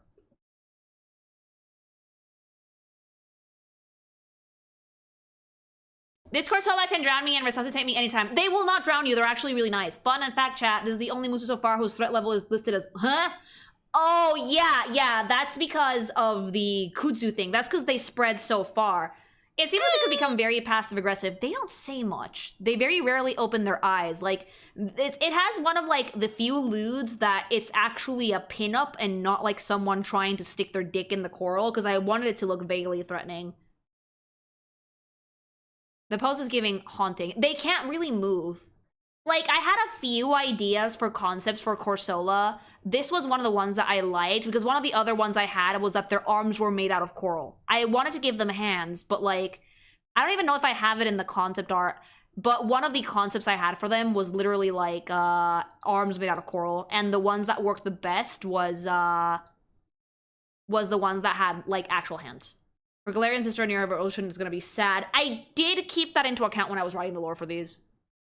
The face in the lewd was so eerie. That was on purpose. They're supposed to be eerie. But if I don't drown, how do I get the life-saving mouth-to-mouth? You can still bond with them. Yeah. They're chill, but a lot of people in Johto get freaked out by them because of how fast they can spread. She looks vaguely threatening, but it's actually nice, but people in the universe don't know that. Like, again, it's vaguely threatening because they can spread so fast. But the main thing I wanted was pink, and I made it pink.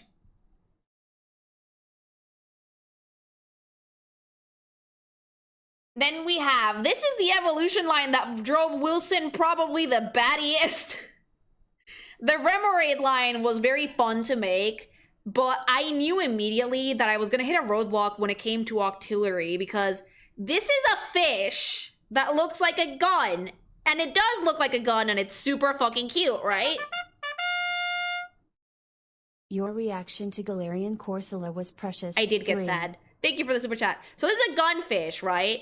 And knowing that, and knowing what it evolves into, I had to get creative, so I made the Musu look like this. This is my Remoraid. Now, Remoraid, when it came to actually designing the Musu, I was like, it evolves into an octopus! So I decided to give it not fins, but tentacles with fin protrusions.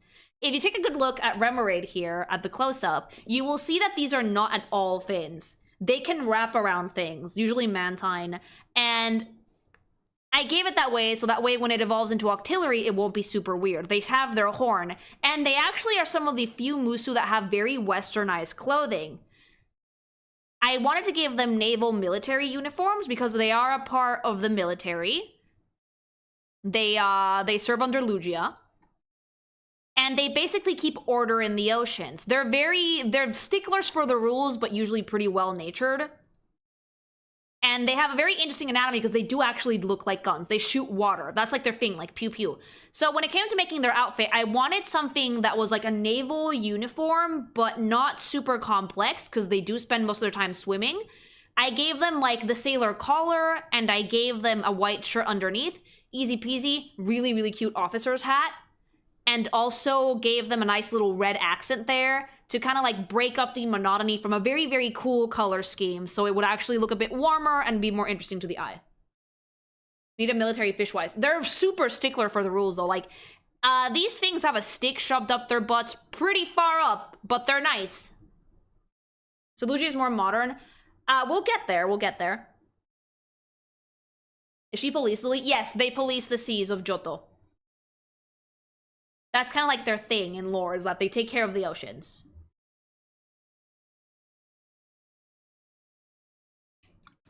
And then we have Octillery. When I tell you guys that Wilson was having a stroke, I'm not lying. Because he was like, Lily, what are we gonna do with Octillery? And I was like, I'll figure it out. I'll figure something out, because it's Octillery. It's an octopus with some lore. I shit you guys not, when I released the Musu, It was around the time that that massive fucking leak came out that had some weird creation myths.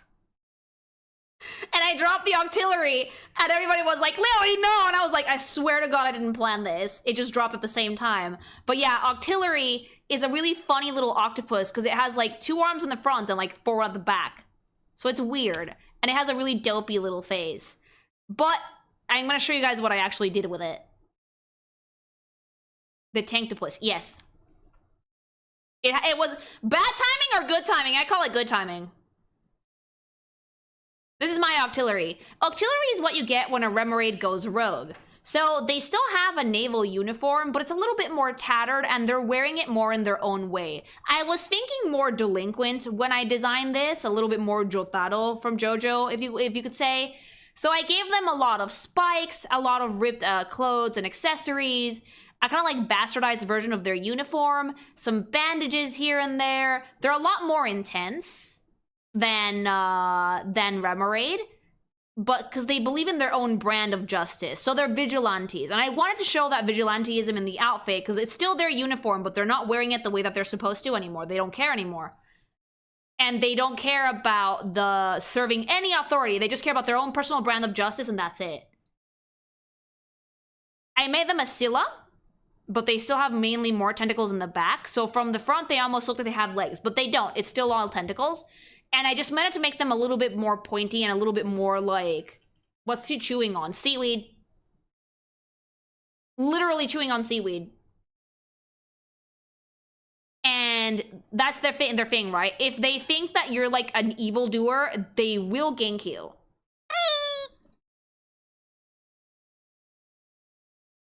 Johto logo being crossed out is nice. That's the Lugia logo. There are 2 different logos. I didn't show them in this in this video, but they are in the dex entries. If you look at the top right of every single dex entry, there is a logo that is either 3 Pokeballs with a line on the top or a Sakura flower. The flower is Ho's logo and the Pokeballs are Lugia's logo.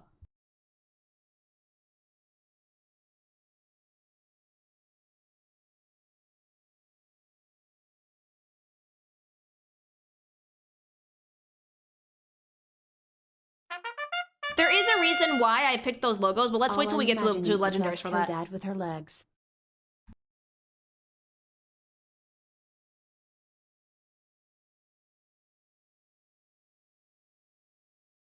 But yeah. They're not generals. You'll see with the legendaries when we get there. But Octillery definitely has that more anarchist, like, vigilante, I am Batman vibe. I just wanted to show you guys her concept art so you can see kind of how her legs work. Because the outfit kind of hides how they go. But yeah, they have, like, actual emblems for the legendaries that, like, represent different parts of Johto as a nation. So this is Octillery's concept art. As you guys can see, the tentacles on the back are not actually complete. They don't go all the way up. They go up to, like, halfway up her body, and that's it. The ones that are complete are the ones on the front. And that's because the Pokemon itself does look like that on the back. I needed to keep that because it was part of keeping silhouette. I gave them very, like, cold expressions. I needed them to have that, like, very, like, half-lidded, like, ugh expression that Octillery has. And while I did try and keep the snoot, I definitely could not do it. It looked really stupid. She walks like Skidward. Yeah, she does. They mainly swim, though. There's factions? Yes, there is. I like the spitting ink. Yeah, they do that. They spit ink pellets like bullets. So I had a lot of fun with this one. Mainly wanted to keep a very warm color scheme as opposed to the completely cool toned color scheme that Remoraid has, because they're hotheads, so like the red fit. And they look really, really cool, and their whole thing is just being like a vigilante, but kind of a menace. They're not mean though, unless they think you're an evildoer. I do like the military aesthetics of Remoraid and Octillery. They were very, very fun to design because of that. Delibird! Now, the first time I saw a Delibird, it was like in the shop for Scarvaio, and as soon as I said like, oh, what is that? Everyone in chat started screaming, useless! And yes, they are, but like, they're so cute though. It's a little Santa bird. What do you want? Like, it's precious. So I knew what I wanted to do with it immediately as soon as I looked at it.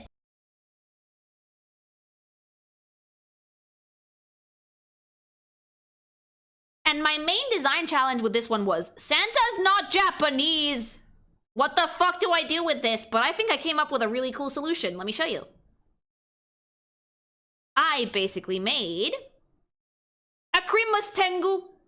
This is my Delibird. My Delibird is essentially a fucking Christmas Tengu. I could have done Harpy, but since these are flightless birds, I decided to just give them, like, vestigial wings, like little baby ones, as opposed to giving them, like, full ones. Goes to throw something in the trash can but misses. Octillery, litterbug, tackles him. That's literally what happens. So the thing with Delibird was I wanted to definitely keep the Japanese aesthetic while also giving some creamless concessions. So it does have the Delibird color scheme. They have masks, they have the wings, and all of the entirety of the color scheme for the outfit is also very Christmas coded. They have like your typical Tengu design elements, the poofy pants, the pom-poms, the sleeves, the fans made out of leaves, but at the same time, it's still giving Delibird because their tail can be used to store things, so they throw fucking presents at people. Like that thing that they're holding, that's their tail, it's not a sack. The wings confused the hell out of me. I didn't want to make them harpies because I think it would not have worked with this one in particular. It's not their nose, it's a mask. It's literally like a wood mask. They don't take it off.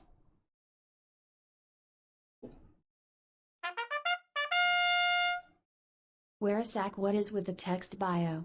I really do like what I did with them, though. Thank you for the super chat. Yeah, I need to have at least one Tengu in this gen, and I'm actually really glad it was Delibird.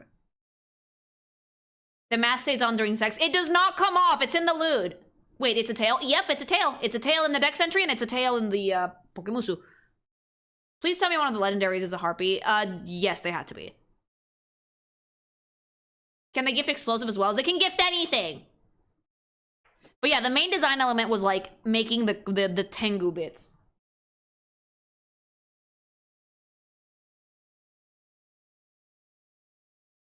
They're not entirely useless. They give my team a Mons quite the XP, but I need to do some grinding in Pokemon Crystal at least. So this is kind of like the actual anatomy for Delibird. So I can show you guys. It is a mask.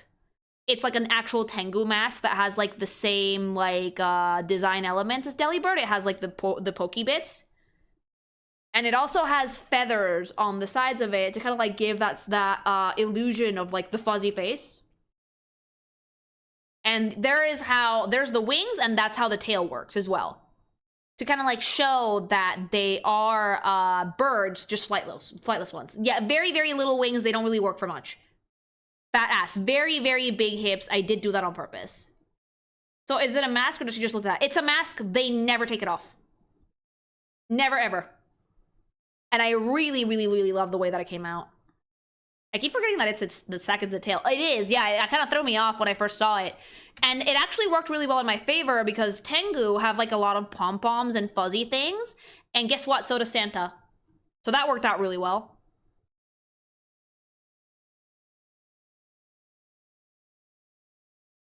Now, Mantine. This is one of my actual favorite Pokemon of all time. That is not a fairy type. I love these. They're so fucking dopey. They're so fucking cute. They just fly through the water like big pancakes with like their little Remoraid buddies. And it just makes me so happy. I think they're so cute. And when I was concepting for these, let me show you guys what I made. When I was concepting for these, I was like, I need them to be weird. So I made them weird. Let me show you. Pancakes? You've never seen a fucking manta ray pancake through the sky? This is my Mantine. So the main challenge with Mantine was the size. I knew I wanted them to be big. There's a little Remoraid there for scale. So you guys can see just how big Mantine's body actually is. Large. Very, very large. Because Mantine actually transport Remoraids around. When it came to making the design for Mantine, I wanted her to be super weird. And like, there were a bunch of things I could have done to kind of like make the manta ray silhouette, like having it come out of her back, be a part of the tail. But then I decided, let's try doing it with the hair. And I made her look very alien in appearance because I wanted her to be like super aquatic and weird. And I actually really love the result.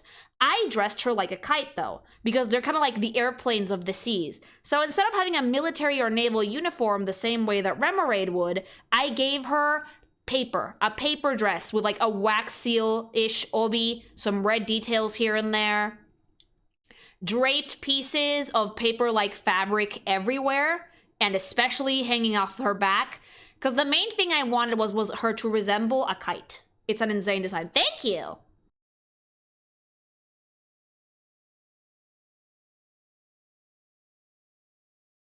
I also gave them, like, that, like, red sun logo that World War II Japanese airplanes had.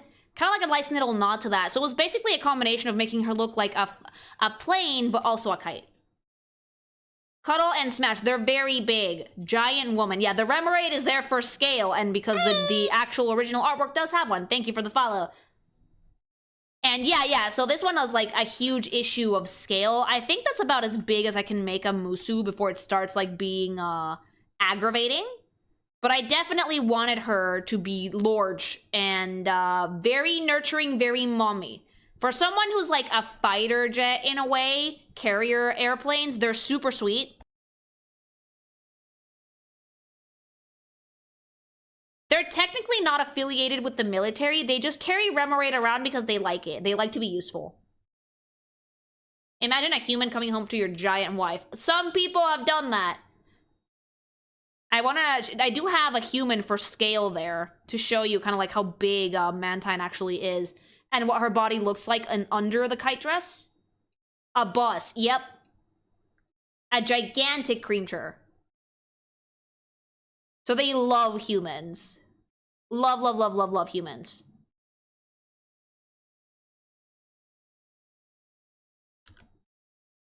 This is amazing, fantastic, incredible. Thank you! I'm very proud of my Mantine. I think it's one of my favorites, too. Like, if every gen has some standouts, and initially I was a little bit apprehensive of how people would receive this one because of how weird she is, but people loved it.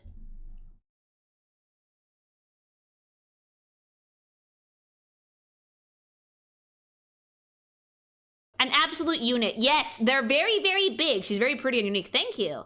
The fins make her look even bigger. Yeah, like her body is already large, right? But then I added like the fins and it was like, whoa! Lily, I can't wait to see you do Wailord next. Wailord might be tricky, but I think I'm gonna have to have a limit for the size for these. Genuinely one of my favorites. Thank you. You thought people would not like a giant fish mama? You know what? People have gotten really, like, put off by less. Like, I always assume that people might not like designs that are just not a girl in hoodie. People tend to respond really well to Pokemusu that are, like, Keiko no Mini adjacent, like Ursaring and, like, the Eevees and shit. But the weirder and more monstery elements I add, the more people tend to, like, sleep on it. So I made Mantine with the mentality of like, it's gonna bomb, but I don't care, I love the design, and people liked it. I had the same experience with Jinx. I was afraid of Jinx, but like people really liked it too. People are cowards. I like both geckos and the crazy monster women. I have only one word for this Musu. Yes, it also helps that they're insanely maternal and huge. Just big mommy. Do they make paper? Like, do they have, like, their manufacturers for their villages? It's actually fabric, but I wanted the fabric to resemble a paper kite.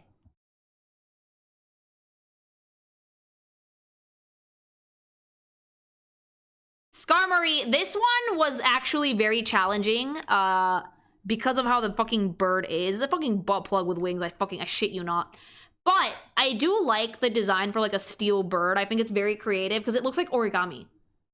So, with that in mind and those challenges, let me show you guys what I made.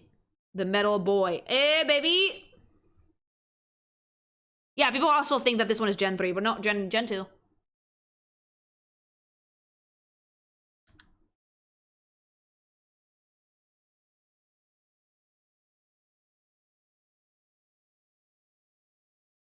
This is my Skarmory.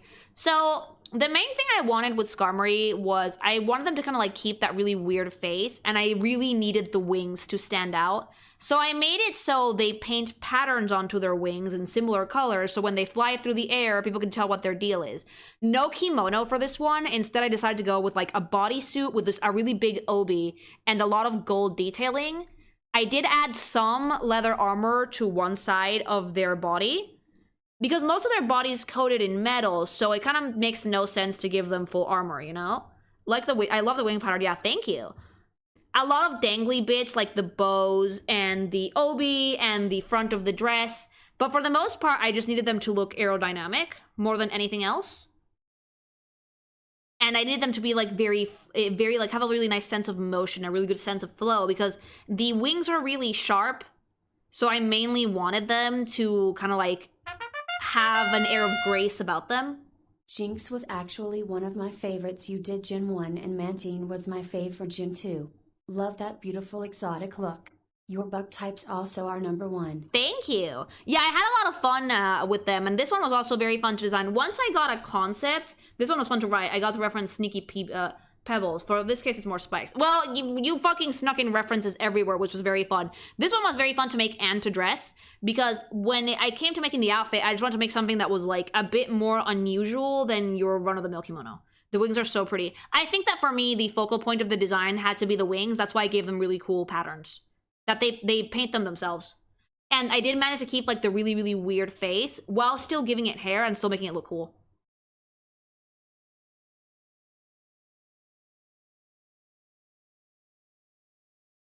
It's just how, like, I made it so it's actually fused to their skulls, but there's hair coming out the back that they can use to tie up and go into a ponytail.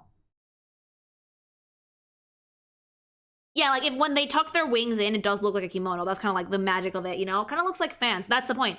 I wanted them to kind of like... I was reminded of like Kitana from Mortal Kombat, who uses fans with blades in them. And I was like, okay, I want to do something like that, but let's make it the wings.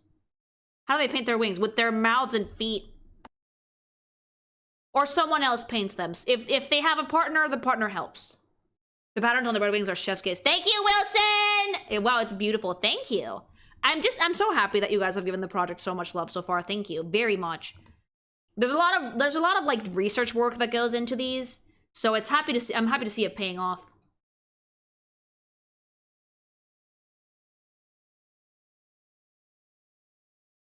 Interesting head design then. The hair looks cool. Yeah, I wanted to keep that head shape because it's iconic.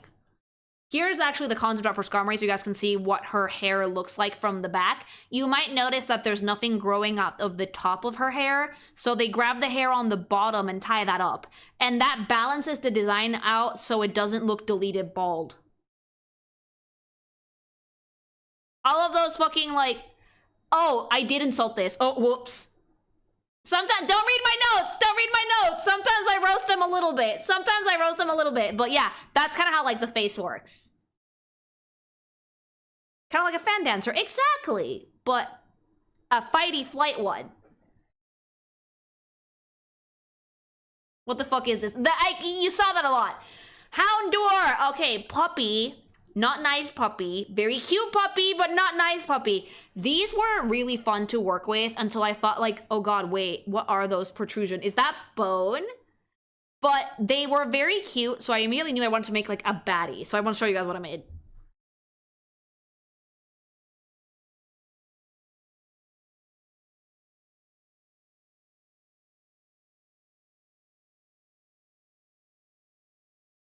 This is my Houndour. So the fun thing about Houndour was that I wanted to make it so they work with, similar to Cubone, with osteomancy, so bone magic.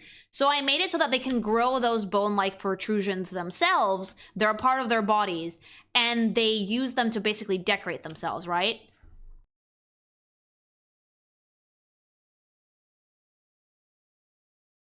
They use their own bones. They grow them to make these. So they're kind of like fucked up tattoos.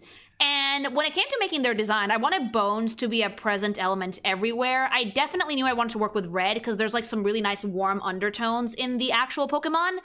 And I wanted chains, right? Because I wanted these to be like delinquents, like criminals.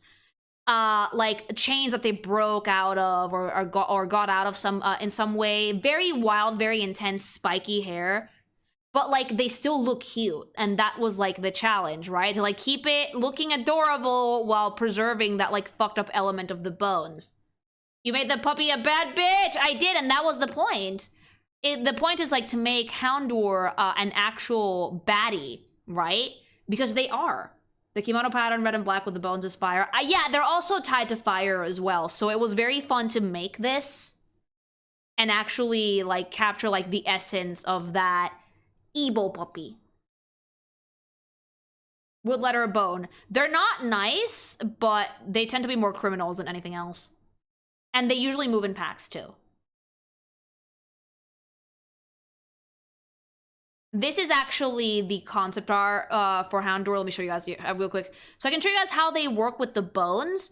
They basically grow them themselves, and then they decorate their bodies with them. They're like fucked up tattoos. They are attached to them, because when I saw the Pokemon and I saw the growths on its back, I was like, that's way too simple for what I want to do. So let's elaborate on it a little bit. This is a case where I take the concept from the Pokemon and I put my own spin on it to make it more unique. No, Lily says the notes are gone. Yeah, by this point I got rid of the notes, because since I tended to write everything down for Wilson over Discord anyway, I just wrote it down there instead of having like notes in the actual concept art. I might bring those back, but it took me a bit to make them, so I did that in the interest of saving time. But yeah, they're meant to be bandits, troublemakers, general naysayers, but very cute though. It isn't I can fix their type of deal. No. Then we have Houndoom, which is a very, very fun Pokemon. It's basically dog, but bigger. It's like Doberman with bones instead of ears, and like a little face on its chest, a ton of bone protrusions, and the tail just became Devil Tail. A very fun design for sure. And I actually had a really great time making the Musu. Let me show you. This one might break some pelvises.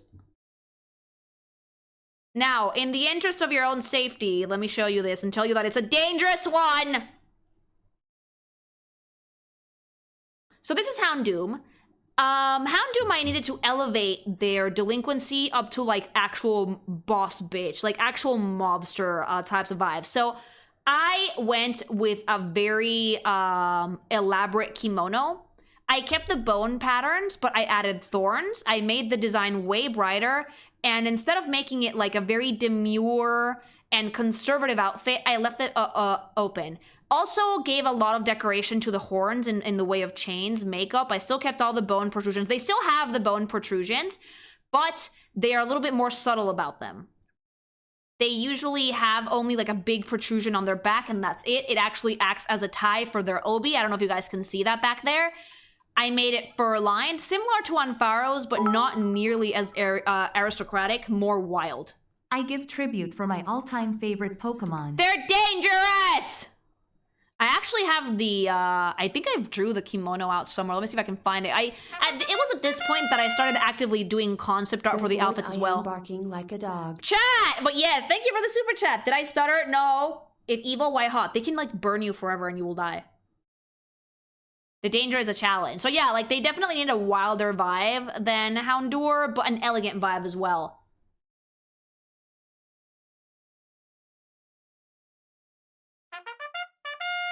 They can basically curse you. Thank you for the sub. They can curse you to obey them, and if you betray them, they will burn you alive. It's kind of like the unforgivable, unbreakable vow in Harry Potter. That, like, if you are bound to their service and you betray them, dead immediately. Sounds like marriage, chat! Chat! Chat, that is not... I can't advise you guys because you're not going to listen to me. So yeah, they are hellhounds, basically. This is her concept art, because I do believe I put the kimono on this. So they have the same bone protrusions as Houndour, but they're a bit bigger. So I decided to actually put bones on the actual kimono, and the concept art for the kimono is down here as well. Because I had a very, very clear idea of what I wanted to do with her outfit when I first conceptualized the actual Musu. Barking pathetically. You guys! She has a book of grudges of those who wronged her. She does. It's a literal burn book. So yeah, the kimono sign is down. They're all the way down to the patterns. At this point, I was actively making the outfit designs as well as I was conceptualizing the Musus too. So this one is just a little bit... Surely Yakuza dog mommy needs a trophy husband. They do like those. Yes, thank you for the super chats, guys. Don't police a sister. I mean, I'm just warning you for your health, but you're not gonna listen to me. Anyway, yeah, the vibe was more refined delinquency, like an elegant bad guy, a leader of a gang. I think I definitely nailed it, and if by chat barking is anything to go by, I did a good job. Death by snoo snoo is death. Death by snoo snoo, death by snoo snoo. Can we fix her? I would not try. They're not nice. But they're very dominant, though. And if you're loyal to them, they do like you.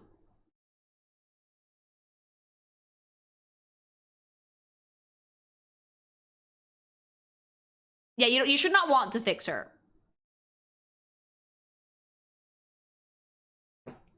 Kingdra! What health I gave it to Persian. Hey, baby. Kingdra. Now, these are really fun because this is basically a dragon type, if I'm not mistaken. This is the evolution of Seadra, yes? And these have a unique design challenge of no arms!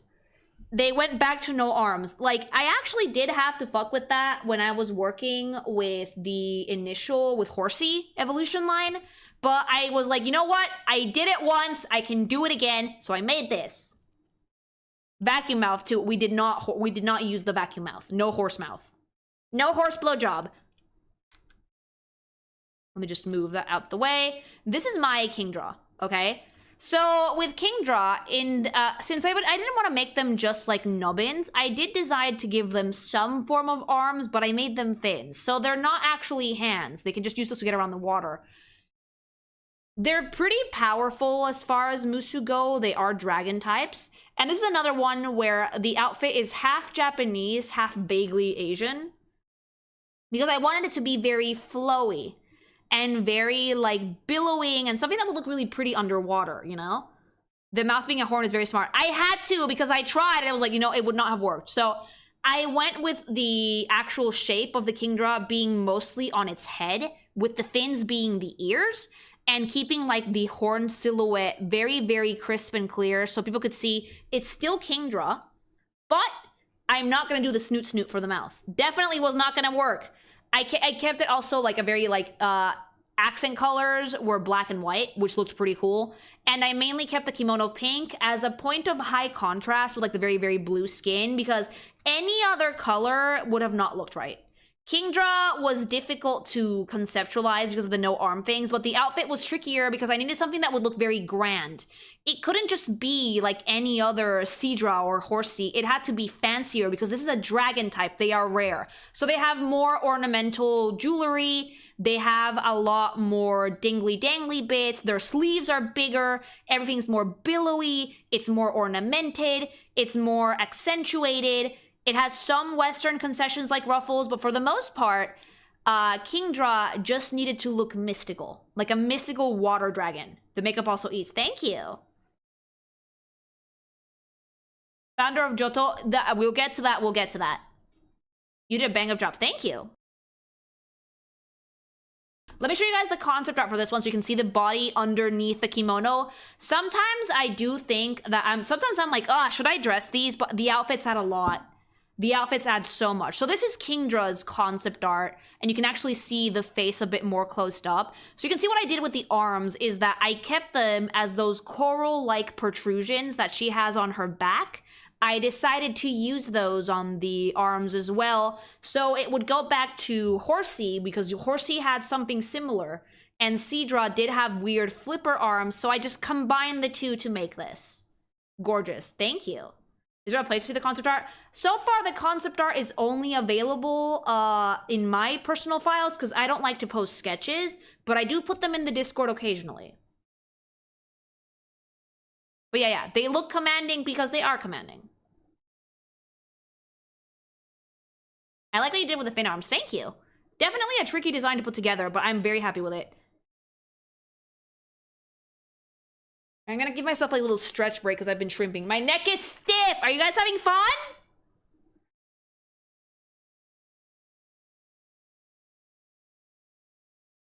You could say, by the way, that Kingdra are Lugia's personal guard. There's not that many of them, but the ones that exist are completely loyal to Lugia. Loving this. I'm glad you guys are having fun. My neck got so stiff for like no good reason. I need to do a stretchy stretch. Stretch that neck! Just make it have a spin. Also, gamer subs break. Remember to go try it out. Go use code KINKIMATION for 10% off. It's delicious and it's energizing. And I'm drinking, it's raw meat. It tastes like watermelon. Super tasty. Ah, refreshing. I'm drinking caffeine free, but if you guys want to get like the energizing version, it's so good. No crash outs. Yeah, shrimp track, everybody stretch. How many do we have left? We have 20 left. You're actually great. Is there a link in the Discord somewhere? If you go into the Discord server, if you want to get into my Discord server, you have to go in through Patreon. You can join at any tier 1, 2, 3, 4, whatever. And when you join, you get a welcome message with the link to the server. Now, for those of you wondering if I will boot you out of the Discord server if you ever leave the Patreon, no, you are safe. You can stay. It's literally a one-time entry fee to make sure that everyone in there is over 18. Yeah.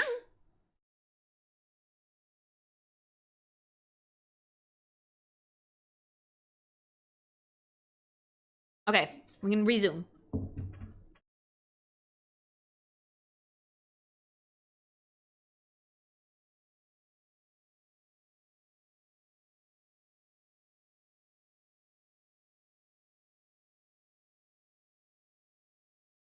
You're welcome. All right, let's go.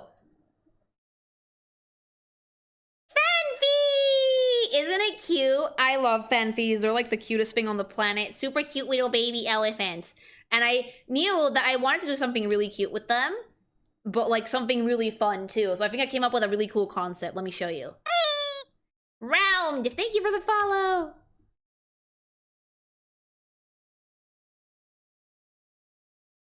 This is my Phanpy. So my Phanpy are essentially like WWE wrestlers of ancient Japan.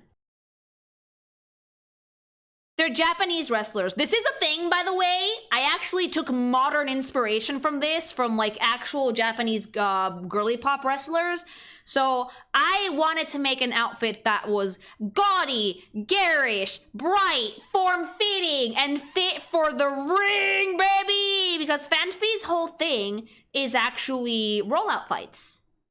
And they take them super seriously. Biology-wise, she was not at all hard to make. I made the hair her ears and her trunk, so it does cover part of their faces.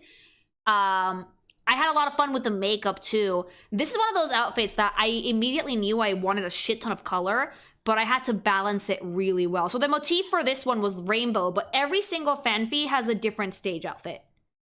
This is like, you could say that each of these designs, minors and legendaries, are some form of generic. There are Phanpys in every shape and size, and each one of the Phanpys that fights has a different vibe. But they are mostly wrestlers, and they love to do this. They use it to solve any and all disputes that they run into. They're super fucking cute, and they detest being dirty. The anatomy was really easy. I just wanted to go something a little bit chunky. Not super strong, because that's what Dunsparce is for, but definitely something that was sturdy.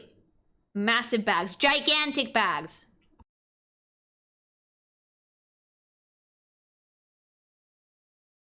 I could not get rid of the trunk because it's super iconic, and you guys know the rules! We have to stick to the rules! So, in order to stick with that, the element that exists must be actually present in the Musu. I made it kind of like a tentacle hair.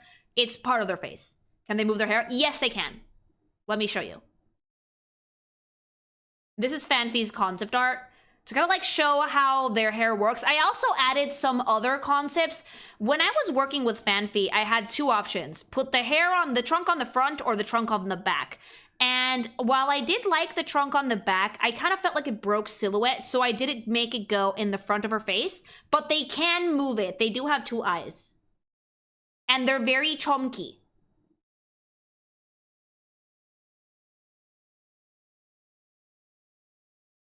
I would put it on the top. I tried top two, but it just did not look good. They're very, very fun, though. Hate being dirty, so as soon as the fight is done, bath. And it literally is Phanpy with the steel chair. That's what they like to do. Is the trunk actual nose, or is it just a muscle? They can, like, grab water with it, but it doesn't, like, it's not... I don't think it's, like, I don't remember, but I don't think it made it, like, an actual nose. They're super fun, though. This outfit was one of the more fun ones I designed because it has a lot of modern concessions while still being fantasy Japan. And after Phanpy, we have Donphan. Now, Donphan is one of my favorite type of evolutions because it's just this, but bigger. They're way sturdier, way chunkier, way bigger. Bigger tusks, bigger bodies, rotund, and bigger trunks. So, Donphan, let me show you what I did. I decided to go in a bit of a different direction while still maintaining the Phanpy spirit.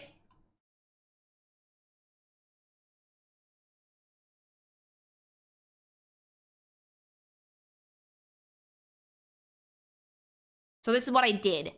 So Donphan actually required a decent chunk of research to get into because I wanted to make sumo. But fun fact, female sumo wrestling is not a thing. There are women who practice the sport, but it's not officially recognized by Japan as an official sport the way that normal sumo wrestling is. I was not going to let that stop me, however, for designing something sumo-tastic. The reason I wanted to make it sumo as opposed to going to continuing with the wrestler theme is that Donphan do not fight often. For them, it's a ceremonial thing. It's something that they do with great care and only with opponents that they think would work with them. Biology-wise, you will notice they still have the trunk on the front of their face, but I added the tusks coming out of their foreheads, so they kind of look like demons almost. They're very thick, they're very strong, they have a very muscular build. Massive bags!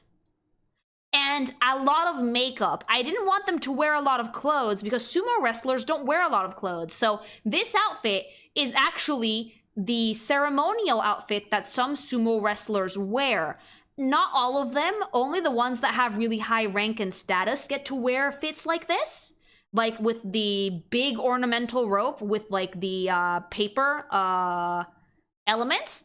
It's a very much fancier vibe, and it's just one big obi. So they don't really wear a lot of clothing. So immediately when I saw those, I was like, I want Donphan to have a similar vibe. And since the actual belt covers most of the chest, it only needed a very mild Sarashi wrap. But just with that, it felt a little bit like it was missing something. So then I saw, and I actually took inspiration from E Honda from Street Fighter, that some wrestlers do actually use very heavy makeup. Maybe not in sumo, but in performance and theater they do. So I decided to kind of marry the two concepts and give Donphan makeup on her arms and on her face that would kind of help tie the entire look together and make it like one big cohesive sumo-tastic elephant waifu. They're really big, and they don't fight often, so for them it's a production. Made her a proper Rikishi. Yeah, I did actually take very great care to when I was going in and researching this. The kabuki makeup. Yeah, I gave them kabuki makeup because I thought that would be really cool.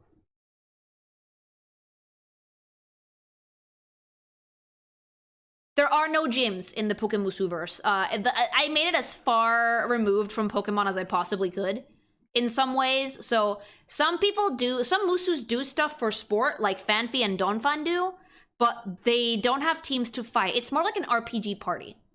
Like you have like your group of Musus that you're bonded with or your partner, and you just go out on an adventure together.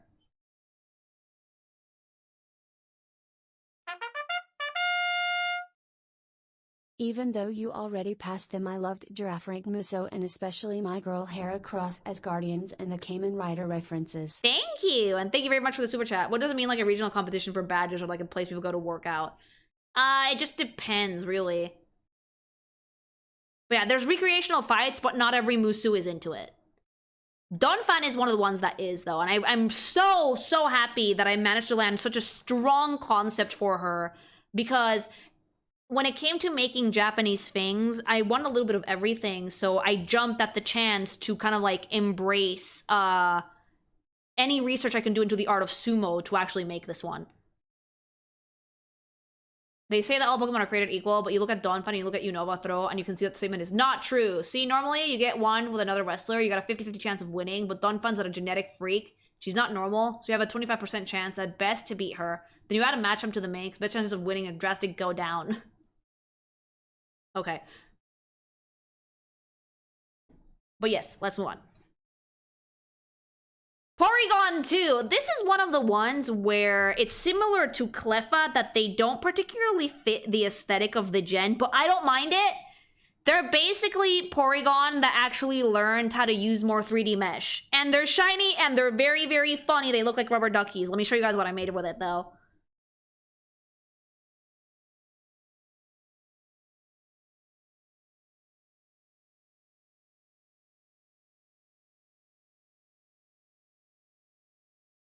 This one has to be gotta be super complicated to translate. Not that much, actually. From what I understand about sumo, it's 1/3 entertainment, 1/3 ceremony, 1/3 combat sport. She looks awesome. Thank you. Okay, so Porygon 2, people are gonna be like, "What, Lily, what happened to Japan?" Let me get to that. So, with Porygon, the OG, they were like ancient beings that could not interact with the world unless they made constructs for themselves. And the Gen 1 one looks a lot more ancient and like Aztec than this one, but for this one, I went a little bit more modern with the outfit because they are a little bit more modern themselves. I made them a plug suit. I did want to reference at least one Japanese something, so I made them plug suits. They cannot interact with the world without this coating on their skin, and they usually ride these little things that they're on. That's the thing that helped me complete the silhouette. They can't interact with anything without that plug suit, which they build for themselves, essentially. Get in the mech Shinji or Porygon 2. Yeah. I was like, okay, I can't make it traditionally Japanese, but I can reference Japan somewhere, so I did. Thank you very much for the super chat. So yeah. They made plug suits for these. So even though they don't fit the Johto aesthetic, I really liked what I did. Not necessarily, more Eva. Get in the Pokemon Shinji. Yeah. The lore for this one is that this is a more advanced version of the Porygon Musu.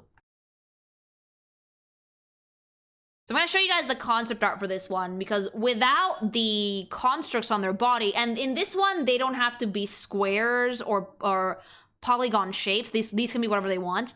They can't feel anything. So technically, without the stuff on their bodies, they're ghosts.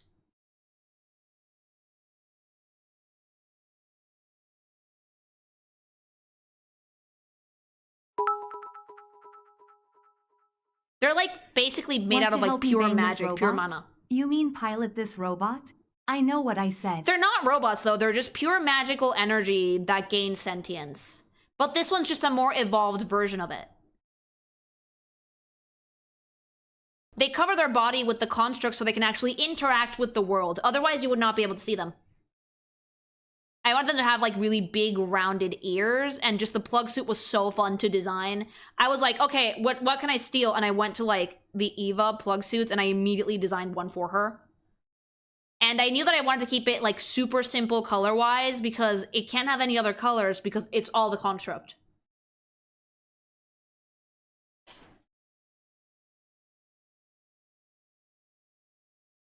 We can talk about the lore of the project once I'm done going through the Pokemon. Keep those questions to like later on in the stream. Because we have new ones that you guys haven't seen yet. Stantler! Oh my god, this thing is so fugly! Stantler was one of the ones that like, I think everybody told me, I can't believe you made this thing cute. Because, look at it. It's an Uggo! It's an Uggo that looks like it ate a bee! Like, literally, Stantler looks like those pictures of, like, wiener dogs. Wade put up a picture when they, like, ate a bee. It's so fucking ugly, but I decided to make something more fun.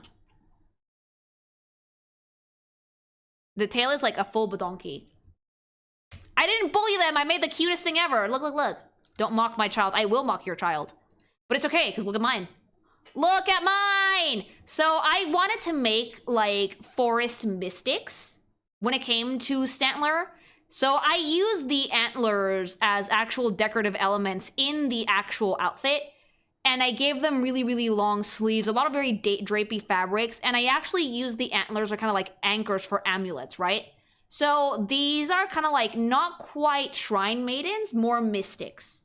They make illusions to keep people out of their forests. They're kind of like hermits. I kept the Conti expression! Bro, look like I took his lunch money. They do. Thank you very much for the super chat. I kept the cunty expression because it's a cunty fucking deer. Had to be a centaur. The silhouette demanded that it be a centaur. I did not mind making it a centaur, but I actually decided to have more fun with the outfit to give it some crazy pattern that resembled the antlers. I gave them a lot of beads. I gave them just like hanging bits and bobs everywhere. And I also managed to keep the shape of the face by using the hair, so I didn't have to give them, like, cheeks that hung down to their butts. We're saying Conti with this one. The expression is Conti. Like, Cubby was like, I cannot believe how cute you made this one. And I was like, baby. I'm very proud of myself for Stantler, because it actually looks so fucking cute. Serving all the cunt. They've got Obi pattern reminds me of Unknowns. Great choice. Thank you. Yeah, it's like half Unknown, half the base pattern of their antlers because they are mystics. Fun fact, you are considered messengers from the gods in Shinto. That's what I tried to do! See, I really love it when people kind of get where my research was taking me with the Musu. Because I do look into all of it when I'm making the designs for this. I feel like the Porygon Z quote would be the sweet mystic of life. At last I know the secret of it. Oh, yeah, probably. So yeah, it's hard to find Stantler though, because they're kind of hermits. And I really love the design I made for this. It's just super mystical and cool and stoic and cunty. We have a while before Rhydeer, thankfully though.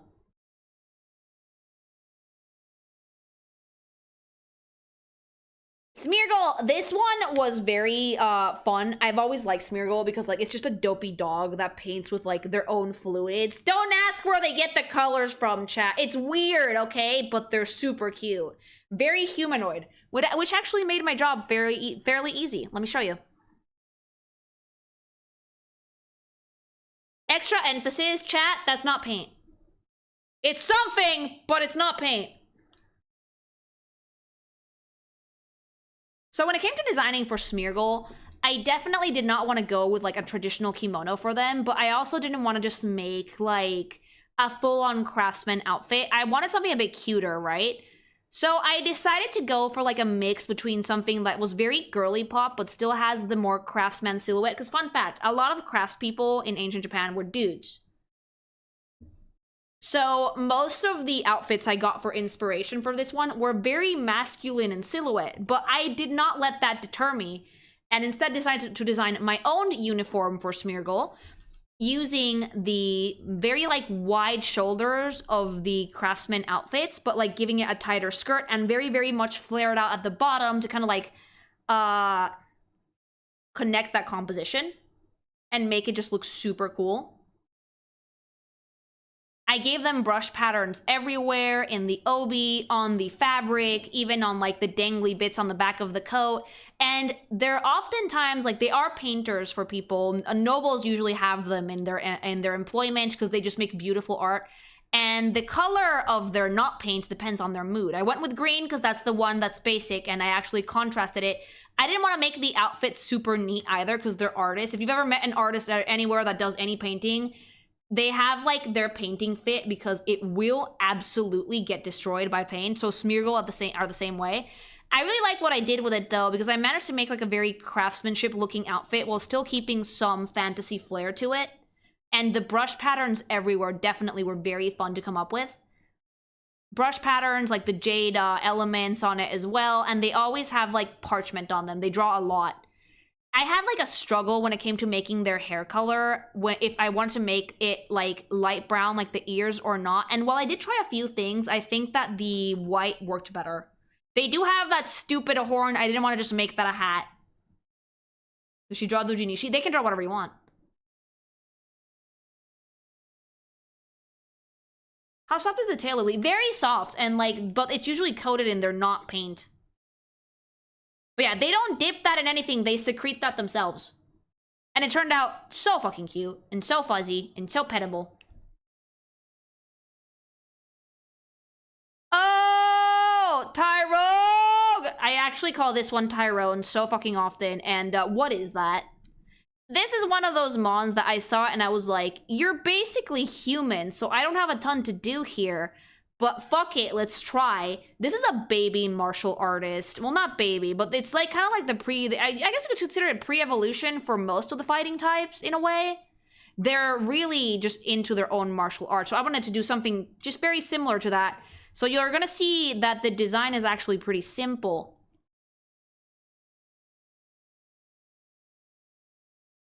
So this is Tyrogue. So these are basically martial arts students. But don't let that make you think that they're amateurs. I wanted to give them like the look of someone with not a ton of experience, but still knew what they were doing. A lot of hair, because I wanted to actually offset the 3 horns on the forehead. I really decided to make really cool hair for this. And there was a struggle of, do I let them have full human hands or do I keep the 3 fingers? And at the end of the day, rules of the design project, the more iconic an element, the more present it has to be. Since Tyrogue has such a simple design, I decided to keep the 3 fingers and just put a lot more oomph into the face and the 3 horns. So outfit-wise, I kept Tyrogue's color scheme. Since I wasn't going to make them stupid booty shorts, I needed them to still fit in within the Johto aesthetic. So their outfit is just basically, it's just basically like a more chill version of like, what did I work with? Aikido, I think? I did look into Japanese martial arts for designing for this, but I didn't want to just use the traditional Aikido colors because it's like white and really dark blue. I wanted to actually use the Pokemon's color scheme for this. It's a very, very simple fit, and the metal in the middle of their belt, fun fact, is a fist. Will these names be on the Discord? Once the videos are out, yes, there will be. So yeah, Tyrogue is very simple, very easy. It's a martial artist in training. A lot of them do have a lot of experience even before they evolved, but they're like just starting their journey. Are those tip windows? Yes.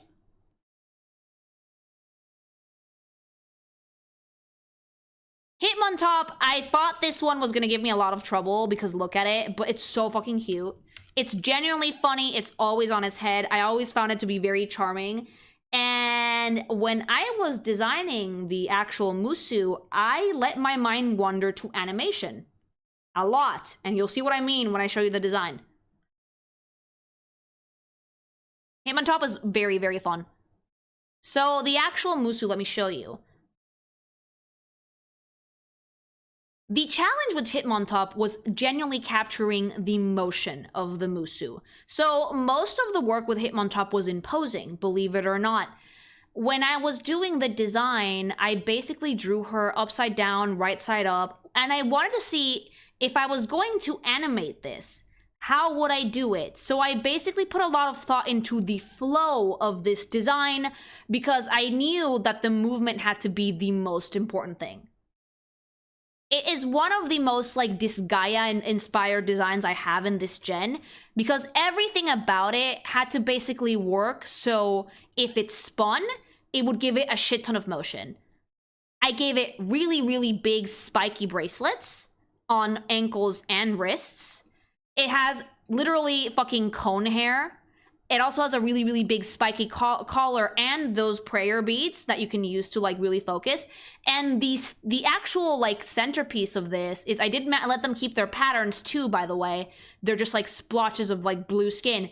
The big centerpiece of this outfit comes with the belt. So this belt is basically made with 2 dangly bits at the ends that kind of resemble the Musu's tail. So when it actually stands on one hand to spin and kick, the outfit also has offensive capabilities.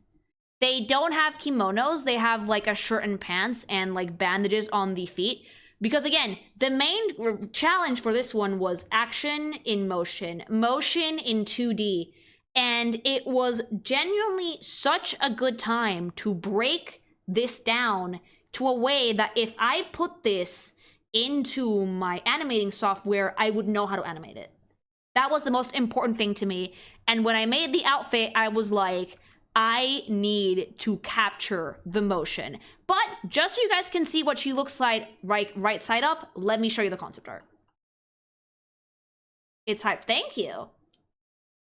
It's one of the more cool looking ones. It's one of the ones that would animate the best, I would think. This is the concept art for Hitmontop. So you guys can see what she looks like right side up. No jewelry, no outfit, no nothing. They do have cone hair, and they can stand right side up, but I wanted to draw them in a pose resembling the actual Pokemon. Very, very good pose for it. Thank you. Oh, damn. So yeah. Very, like, lean-toned, very athletic, muscular, but not super buff.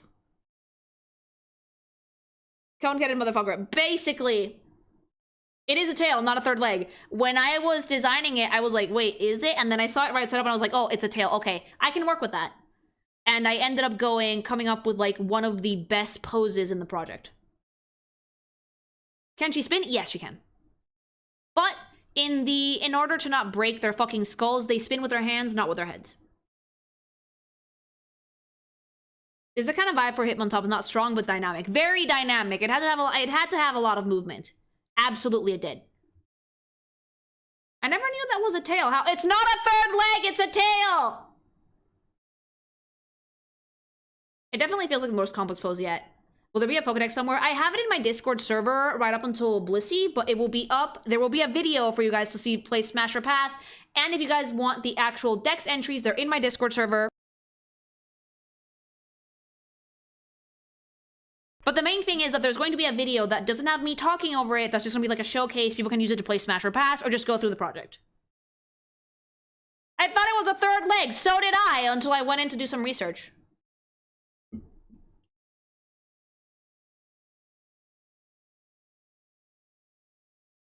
Now we have Smoochum. This is one of the pre-evolutions that was definitely conceptually one of the hardest ones to work with. It's very, very cute. It just gives kisses, and apparently it can't really interact with anything unless it puts its lips on it. So with that, I made this unhinged thing, which turned out to be one of the more interesting and kind of horrifying concepts in the entirety of Gen 2. So my Smoochum is something akin to a forest spirit, right? You will notice that I believe that those are called kodamas. They're like little forest spirits, like the ones that you see in Princess Mononoke. They cannot interact with anything unless they touch it, especially with their lips. And the cool thing about this is that since these are spirits, they don't have a lot of human interaction. I didn't really want to dress them. I basically wanted to dress them like they're wearing foliage from sacred trees. And the lore I came up with for the patterns for them was that if they come into contact with a human being, they will want to become human. So they will start to absorb shadows from everywhere around them to give themselves form and sensation, bit by bit. And once their entire body is covered in shadows, which destroys the ecosystem, they become a Jinx. That's their ardent shift. So I actually tied the evolution into the writing and design for Smoochum to make it work with a way that you can have this Pokemusu that it's very cutesy looking but can't interact with anything unless they kiss it. So they're like forest spirits. And once they actually feel that desire to become human, you can tell that they have the same segmented body as Jinx does. They absorb shadow to become Jinx. So they don't really need a lot of clothes because they don't really interact with many things. People consider them creepy, and they are creepy, so they usually keep their distance. But they're harmless.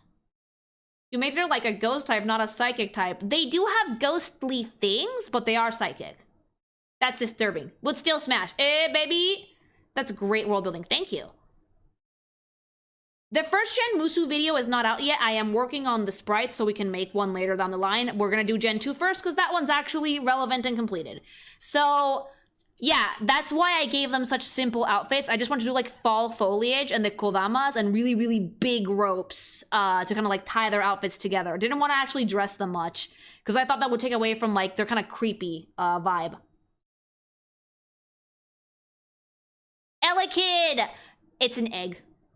It's an egg! It's an egg with a fucking, like, you know how you tell kids not to fucking stick forks in, into electrical sockets? Elekid are the fork into the electrical sockets, okay? They want juice, they crave juice, they are an egg that desires electricity. Let me show you guys what I made with them. These are the Electabuzz pre-evos. So this is my Elekid, right? So for Elekid, I categorize these as like the Oni type of Musus. So they look very wild. The main thing I wanted was to kind of capture a manic spirit of someone who would like, that stick on her back, that's not a weapon, that's a lightning rod. They like to go out and get struck by lightning because they're dipshits.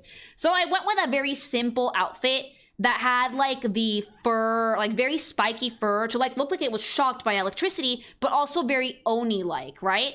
I kept the color scheme pretty muted because they actually are very, very bright. So I think that if the outfit was bright also, she would get so washed out. Really big hands because they have really, really big arms. They do still have the patterns, by the way. And just like a very simple outfit of like a blue bodysuit with like the arm and leg pieces, and that's it. Sniffa! Grippers out! And just the horns and just very wild hair. And the hair gives me that like that egg shape that I wanted. But the main thing I needed to capture was like the manic energy, you know? Dipshit before it gets fried by the power of the sun. They like to get struck by lightning.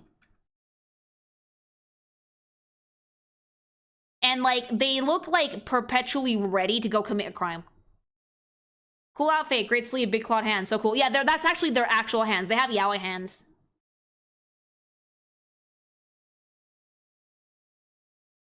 And I made the hands really big because look at the Pokemon. The Pokemon has really big arms, so I needed to preserve that. I think I love the electric gremlin energy that Elekid is giving off here. I mean, it does. It does. Sniffer cat gear. Yeah, Sniffa.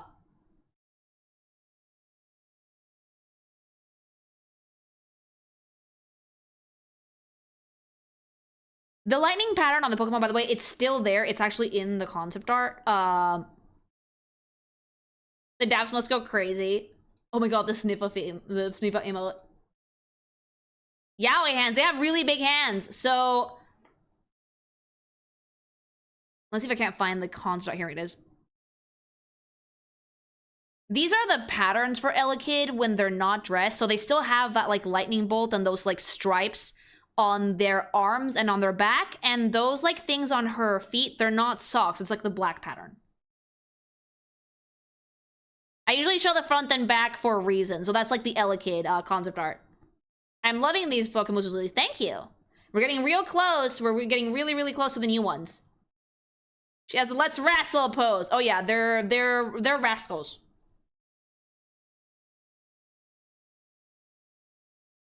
Then we have Magby! This is the pre-evo to, what was it? Magmar? The booby. They're called booby in Japanese. And they have little protrusions on their head, which were very, very tricky to work with. She looks like the 5-year-old gremlin who'd eat batteries if you left her alone for too long. Then again, she'd probably like that. They don't have batteries in the Musuverse and Johto, but they do have lightning rods. They do like to get struck by lightning. Thank you for the super chat. So Magby is like a cute little duck thing. Little baby lava duck. So I wanted to make something really like cute with them, but I also wanted to make something unique. So let me show you guys what I did, because the Magmar in Gen 1 has like a very traditional fantasy outfit, but I wanted this to be a lot more Japanese adjacent, so this is what I did. Another one that goes into the Oni category, I basically wanted to dress them in engraved metal.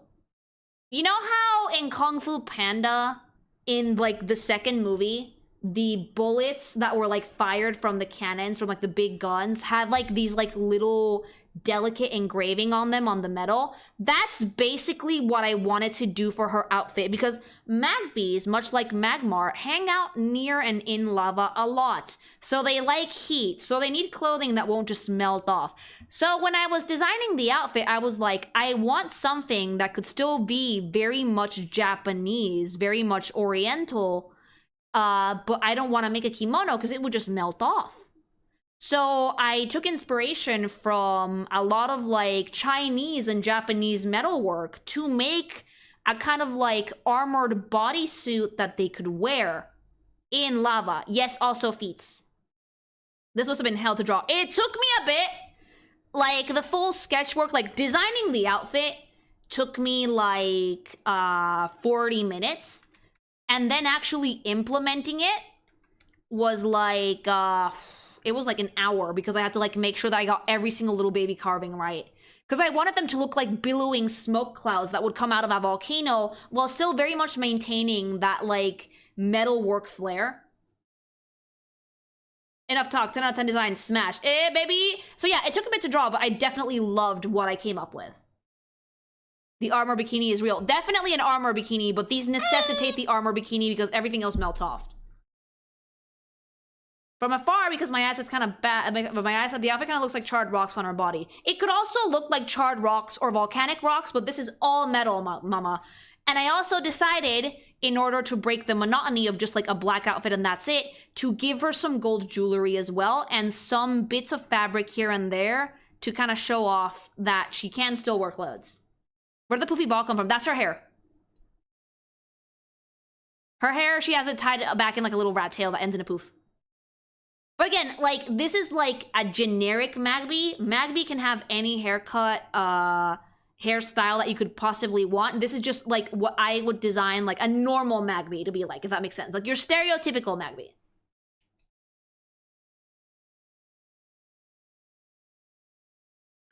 Now then, this is probably the most requested bumblefuck in the entirety of this gen. The amount of people coming into my fucking comments and DMs like, where Miltank? I was like, be patient, children. I like Miltank. I think that it's such a cute Pokemon. It's a fucking menace when Whitney uses it, but I fucking beat it, and it's super cute. And let me show you the phenomenal thing that I did with this dipshit because I'm so proud of myself. Where's the Milkies? Don't hate this fucker because the Musu turned out pretty fucking good. I present to you Mother! Big Mama. So with Miltank, their milk, I wanted it to be like a central focus of not just the lore, but the design. Touch the cow, do it now. Honka honka it. So with Miltank, the fun part wasn't so much designing the cow. That was easy. I was debating giving it an udder just to fuck with people, but I decided against it because it didn't look good. So big fat bags it is. Yes, you do milk those. So the actual biology of the Musu was really easy. It's a Holstar. It's just like a cow woman. The tricky part for Miltank was the outfit. Because I could not just have her dressed in any old farmer's kimono. No. They are idols. They are community mothers. They are revealed because their milk is healing. It's magic. So these bitches are dressed to the nines.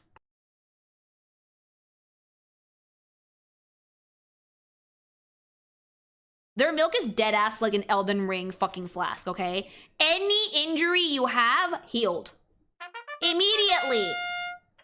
Praise the cow. Worship the cow. Thank you for the sub, Night Squid! So they are famous, all right? Every region has their Miltank and they will do anything and everything to keep them happy. Their outfit, I had a lot of fun because I wanted to make like the big overcoat with like the fur, but I also wanted to add a lot of milk patterns everywhere.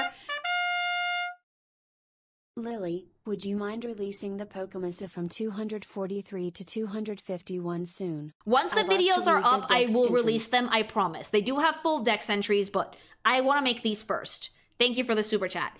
So yeah, like I wanted milk to be a central element of the full design. And another thing is, since I was not able to give the actual Musu udders, I put udders in different places. So I put an udder in her hairdress, I put an udder in her obi, I put udder little patterns on her ankle bracelets.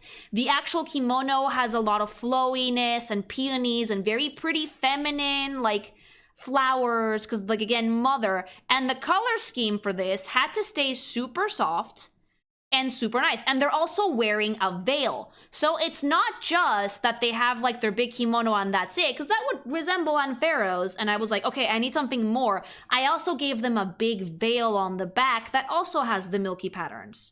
Thank you very much for the sub. Thank you.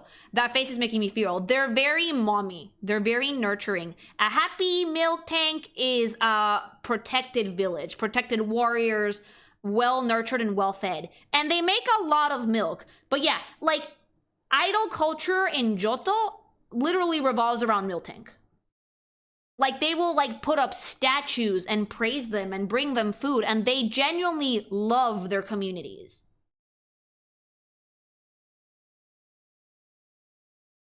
Because the better you treat a Miltank, the better quality of milk you get. And they're not at all bratty or divas or anything. They're genuinely incredibly kind-natured Musu, so they love people and they love taking care of people. And that was like the main challenge with the design, was to make something super motherly. All right. And then we have another pink thing, I believe. Blissey. Now, Blissey was the last design that I actually unveiled publicly with Gen 2 when I made the decision to make this video. Blissey is a big egg. These are like the best XP farms, but they're not easy to find. Big egg that's carrying an egg. That's it. Anything else? Feathery. But their lore gets kind of dark. Fun fact. So let me show you guys what I did with this because I'm so proud of it.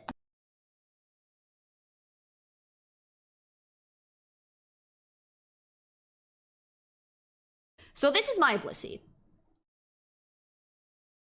My Blissey, fun fact, I actually took great care to look into the actual lore of the Pokedex, and I found it to be kind of dark. Ah, yes, all I need for breakfast, Miltank and Blissey. Yeah, baby. So my Blissey, I actually based the actual outfit off, I believe, Japanese military uniforms from, what was it? Like the 1800s? All Japanese nurses, especially war nurses, they used to wear black. So this is actually a real fit that you can find in history. However, I made some concessions for the Japanese theme. Let me zoom in. I gave her an actual like detachable jacket. I did keep the traditional Japanese hat, but I wanted her shoulders to be exposed because of her feathers, right? This is gonna get fucked. It is fucked, but for a different reason. And they always do have their egg. Now, the reason the Dex lore is kind of dark is because Blissey eggs can make you happy. Which by that metric means that Blissey eggs can force you to be happy.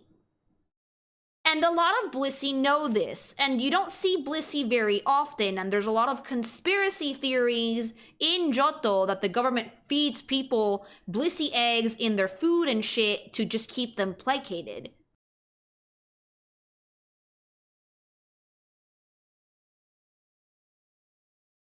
Like, I had a moment of like, oh god, when I realized that Blissey eggs could make people artificially happy. So I, being a dipshit, decided to lean into the dark side of the lore for this. And that's why it's the black nurse's uniform. They are healers, they do heal, but you don't see them often, and their eggs in the wrong hands can cause mayhem. It is literally egg drugs, but that's why the outfit is so dark. I also wanted them to look a little bit sad. They're putting eggs in the water to turn the Pollywog's gate. You literally referenced that. You fucking... I can't believe I let you put Alex Jones references in the fucking Dex entry, Wilson. Like, what the fuck kind of mooses believe in conspiracy theories? A lot of them. A lot of them. But yeah, if you look at their faces, they're not happy. Like, they smile, but their smile rarely reaches their eyes. They know that their eggs can do this. They're well aware, and they don't like it. So this is one of, I think, the Musu with the darkest lore in the entirety of this Dex. But one of the best designs, I think, too, because I think I've seamlessly managed to marry Western and Eastern aesthetics for this one. It looks Western at a glance, but then you realize that there's a lot of, like, actual Japanese elements in there, too. So their eggs make the best egg McMuffins. Yes, they do, but they will force you to be happy. Are you crying? Giga depressed? Something traumatic just happened? Hold this egg. You'll feel a lot better. Are you perhaps in a situation that might be abusive? Hold this egg. Time to be happy. It's really dark, and I wanted to play into that. But now though, we're getting into the new shit. These are the designs that none of you guys have seen. Starting with the dogs! They're technically supposed to be lions, but whatever. Raikou. We begin with the legendaries. Now, Raikou is, you know, the look on my face when I tried to catch one of these and it fell asleep and it just kept on running. Jesus Christ. This is the Thunder Dog. This is my favorite one out of the dogs. I like it the best. I think it has like the most bomb.com design. So Blissey is Danny DeVito? Yes. And when it came time to actually make the designs for the Musu, I had to basically really think about Raikou because this was going to be the basis for all three of the dogs. So let me show you what I made for the very first legendary in Gen 2. Drum roll, please.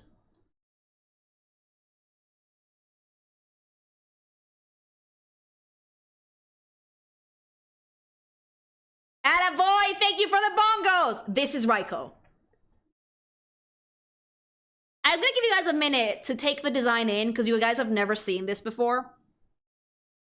But But when it comes to designing legendaries, that is where my chops as a character designer really need to come out, because legendaries are one Musu per gen.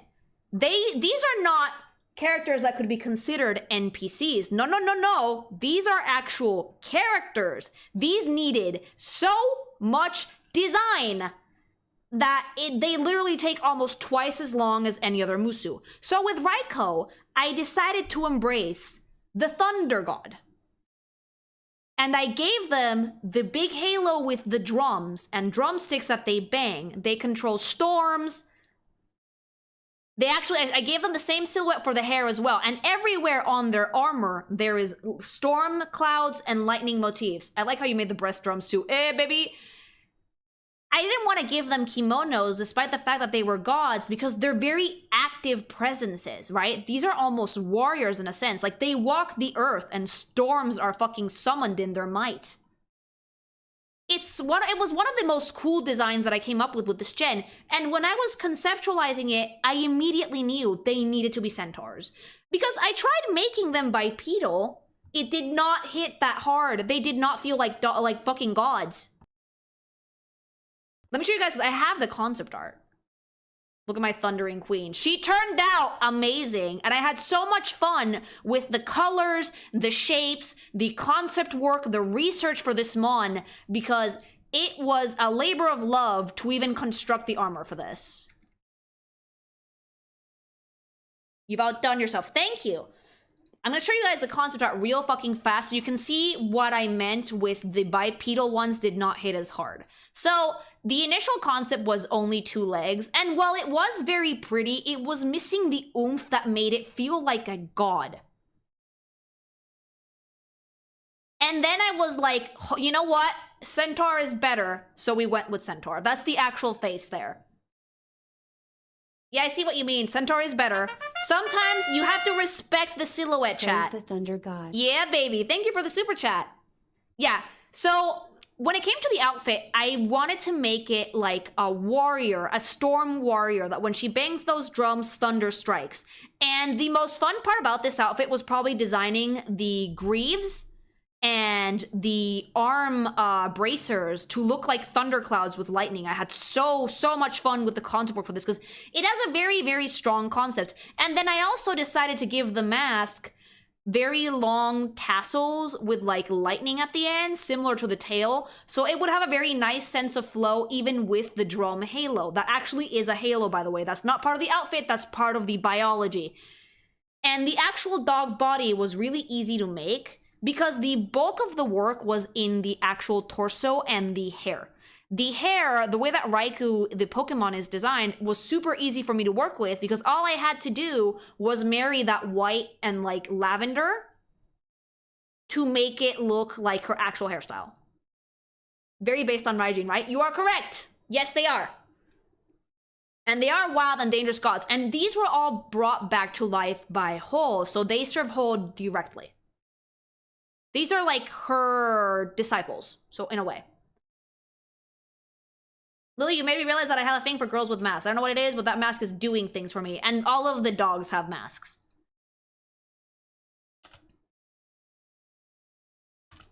Am I just... Yep.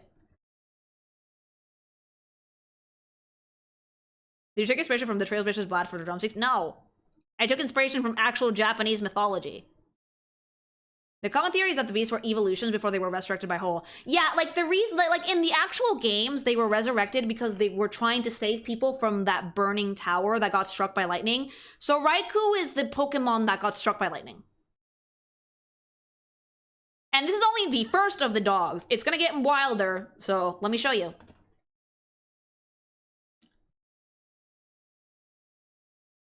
So are the legendary birds Luigi's disciples? They were always weird about that in the anime. Not exactly, Lugia. We'll get to it. Our second mythical dog is Entei. Ah, yes, my favorite side dog, saber-toothed tiger. Yeah, baby. Thanks for the super chat. Entei was fun, but very challenging because Entei is essentially a volcano that looks like an old man. Dog dad. Entei was definitely tricky, but after about 2 hours of making different concepts, sketching different faces, trying out different things, I managed to come up with something that I believe greatly fit what I wanted to do for this legendary. If you made her a MILF, no, I did not. Or yes, maybe?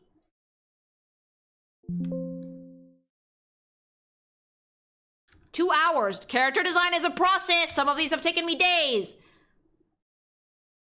And that was just for the face. That was even without the outfit. But let me show you guys the full thing.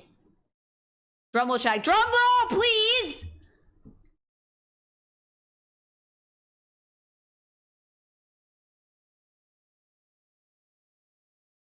Alright, let's see it. This is Entei. So, with Entei, we had the challenge of how the fuck do we make Entei that is my face personal work? favorite, partly because nostalgia from the third movie. Entei was really fun to work with. Yeah, Entei, take it in, drink it in, chat. Every climax moan makes a volcano erupt. Yeah, baby. Blacksmith mommy. Correct! Correct! Entei is the second Musu revived by Hole. They are representing the element of the fire in the tower. Due to the movie, I can't not see Entei as a dad. She's your father now. That's your daddy. So, I wanted to really, like, capture the volcanic element that the Pokemon had. So I thought one of my favorite type of deity of god is Blacksmith God. So she's a weird mix between a volcano god and Hephaestus. She makes weapons. So she has a smith's hammer, and she also has a really long flat sword that she can also use to weld. The trickiest part of Entei was getting her face right. Because these fucking scales, getting a good design for these took me 2 hours. And they have different colors too, so they were very, very tricky to work with. She has Aura horns. Yeah, Aura were inspirations, but believe it or not, you know what else inspired me for this? Monster Hunter. Monhun was a great source of reference material for this, to the point that I actually sent, I think, Spanish, the sketch for this, and he was like, oh, yo, are you making a fucking, which one was it? Are you making a Ray Dow Pokemon, a Ray Dow Monster Girl? And I was like, yeah, sure, let's go with that. It was not Ray Dow, it was Entei. I was working on Entei. You tricked me! I did, I'm sorry. I need to see if it would work. I also, since it's a blacksmith, I wanted to not dress her. Like, while she does have a kimono that is draped across her back, I thought that this design would work a lot better if she was booby out, and I was right. Entei, much like Raikou, has armor on the dog legs, but she doesn't have any armor on top because she doesn't need it. She's a blacksmith. So I gave her the big smithing glove, the hammer. She's Jimmy's patron Musu. Deadass. Deadass. Monhunt was so helpful in making this design, you guys have no idea. Fire elements everywhere, pattern in the kimono, but these are already so ornamented that I felt like giving it a lot of clothing would destroy the design. So I had to keep the elements simple, fiery, beautiful, while still very much paying attention to the fur on its back, the spikes on its back. I wanted to give it a halo as well because I thought that would look more like a god. And all in all, I think that I managed to both respect the silhouette and build on the concept in my own way. That execution short is fire. Isn't it dope? No top with gloves, I'm dead. Oh yeah, no, titty out. She could wear the kimono, she chooses not to.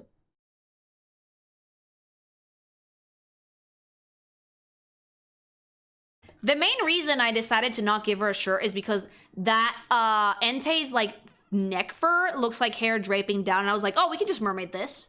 So that's what I did. But I did give her a neck piece up top to kind of like tie it together. I scarred it a little bit as well. A little bit of a like battle-born warrior, like reborn. Again, these serve Hole directly. So anything that happens in nature, the dogs and Hole are kind of like behind that. And that was Entei.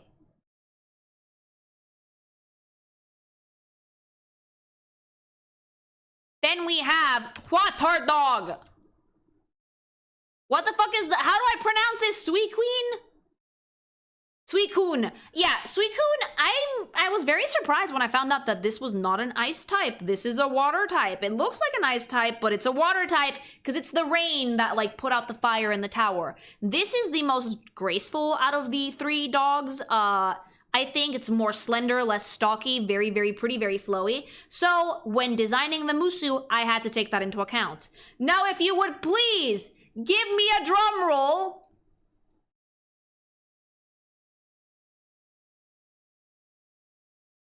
Thank you, chat. You guys are the best. Let me show you how we bless the rains down in Johto. This is my take on Suicune. Drink it in. A lot of people want to fuck this dog. They want to fuck this one even more. Pretty. I'm drinking. Good. So Suicune had an actual thing I wanted to do is I wanted her to be a musician. I wanted her to have like her own like big shamisen, the Japanese instrument. But I didn't want to just give her any old shamisen. I had to actually give the guitar design, well, not guitar, shamisen design, when I was making it. So I used elements from like the actual Pokemon to do it, to give it some flow. She also has a halo, because I think that every dog needed a halo. It's just kind of hidden in her hair. She's very elegant, very poised, and most of the time she's seen with the shamisen. She, unlike Raikou, who is like the bringer of thunderstorms, and Entei, who is a blacksmith, Suicune is more peaceful. She's a musician. So she like governs water, governs rain. And the most important thing about making her outfit was giving it like a really nice sense of flow. It needed to feel like the ripples in a pond in a way when I was designing the whole vibe for her. She was actually one of the trickiest ones to make clothing for and to actually get the vibe right, because she has like such a big headpiece element that designing a halo for her took a hot minute, but I really like what I came up with. And there, yeah, she's supposed to be like a mystical musician. So Berserker, the Blacksmith, and the Bard. Yeah, they're a pretty interesting trio. And the most graceful one out of all of them is this one. Are all 3 of them sisters? Just curious. I actually don't know if I made them sisters or not, because I don't know if they're sisters or not in the game. So we'll keep that ambiguous for now. And again, another thing I wanted was I wanted a predominantly very cold color scheme, but I needed the shamisen to stand out. So I made that one a more warm tone made out of like very warm wood. And a lot of flow, a lot of sashes that kind of match with her tail. Like everything kind of like fits together pretty well with Suicune, because again, the dog bodies already have a lot of detail, so the outfits don't need to stand out that much. Like the dog can stand on its own without me doing a ton of work for it. So at the end of the day, I think the important part was to capture the vibe, and the vibe for this one was serenity and tranquility. The beasts are not amazing. Thank you, and we're not even done yet. It's a very good design. Thank you. Now we're gonna move on to, I believe, the Tyranitar line, if I'm not mistaken. There is more. Now, we start with Larvitar. Okay, so remember when I said earlier that there were 2 symbols, one for Lugia, one for O in these? I lied. There's actually 3. Tyranitar is the 3rd symbol, but we start with Larvitar, and I will explain a little bit more about why they have their own symbol later. First of all, look at this. It's angry and whittle.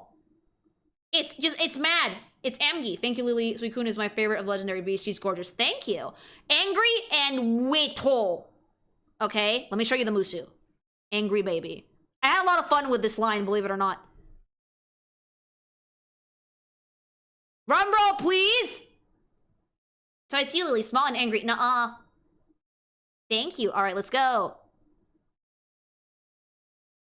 Larvitar are kind of like the earthquake Musu in a way. Like they are not nice. They've never been nice, and this is how they start out with. So I wanted something very like mythical Oni, covers themselves in stone. They're usually underground, and I wanted them to look and feel unhinged.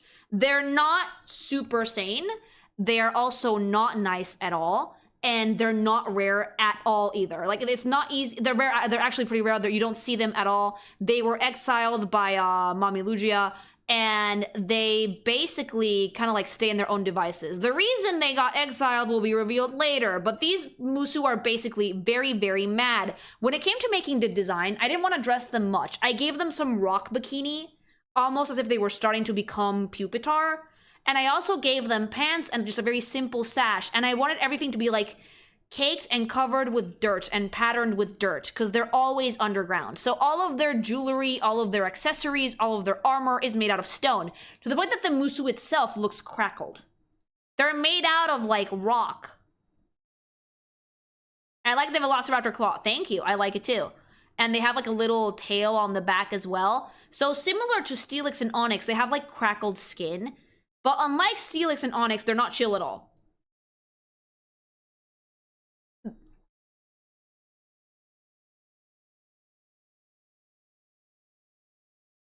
They absorb magic from the earth, they live underground, and they just want to take revenge. For what? We don't know. Everything, I guess. They're just really angry. Don't they eat soil? Yeah, they eat soil in normal Pokemon, but that was kind of lame. I wasn't just gonna make them like dirt, like... So it's better, it sounds cooler if they're absorbing energy and magic from the ground.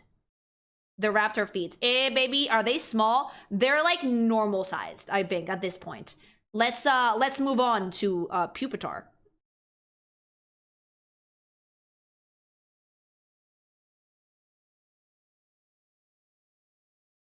They're like trying to gather power so they can evolve into their true form, which leads me to the next form. Pupitar. Now, Pupitar was tricky, because as you guys can see, it's a nugget, and I hate nuggets. They're so tricky to work with. But, reading at the fucking Pokedex entries a little bit, and using some creative thinking, I managed to come up with a really interesting concept. Gimme drum roll!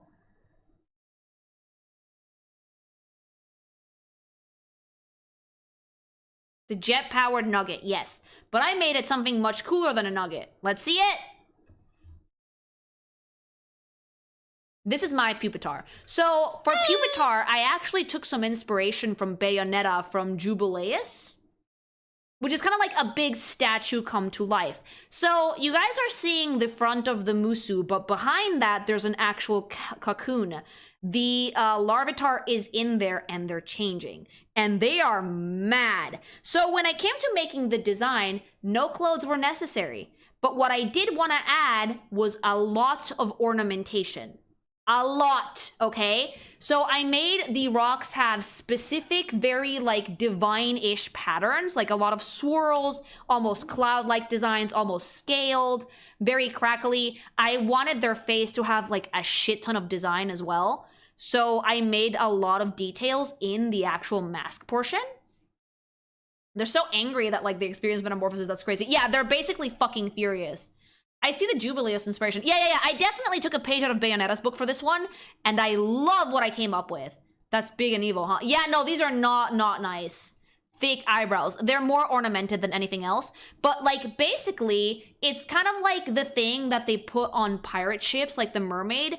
Like, the statue's on the front, and in the back is the cocoon, the Musu is in there. I don't know if I put it in the concept art for it. Let me check.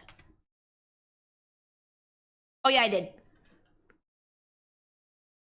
But Lily, you said they were all fuckable. Where'd put the... I did say that you could technically fuck all of these. Like, it's there, it's just hard to access. But the main thing is design exercise. I do have to show you guys the concept art for Pupitar so you guys can see what the cocoon looks like from the side. Are they immobile or can they move their leaves? They cannot move.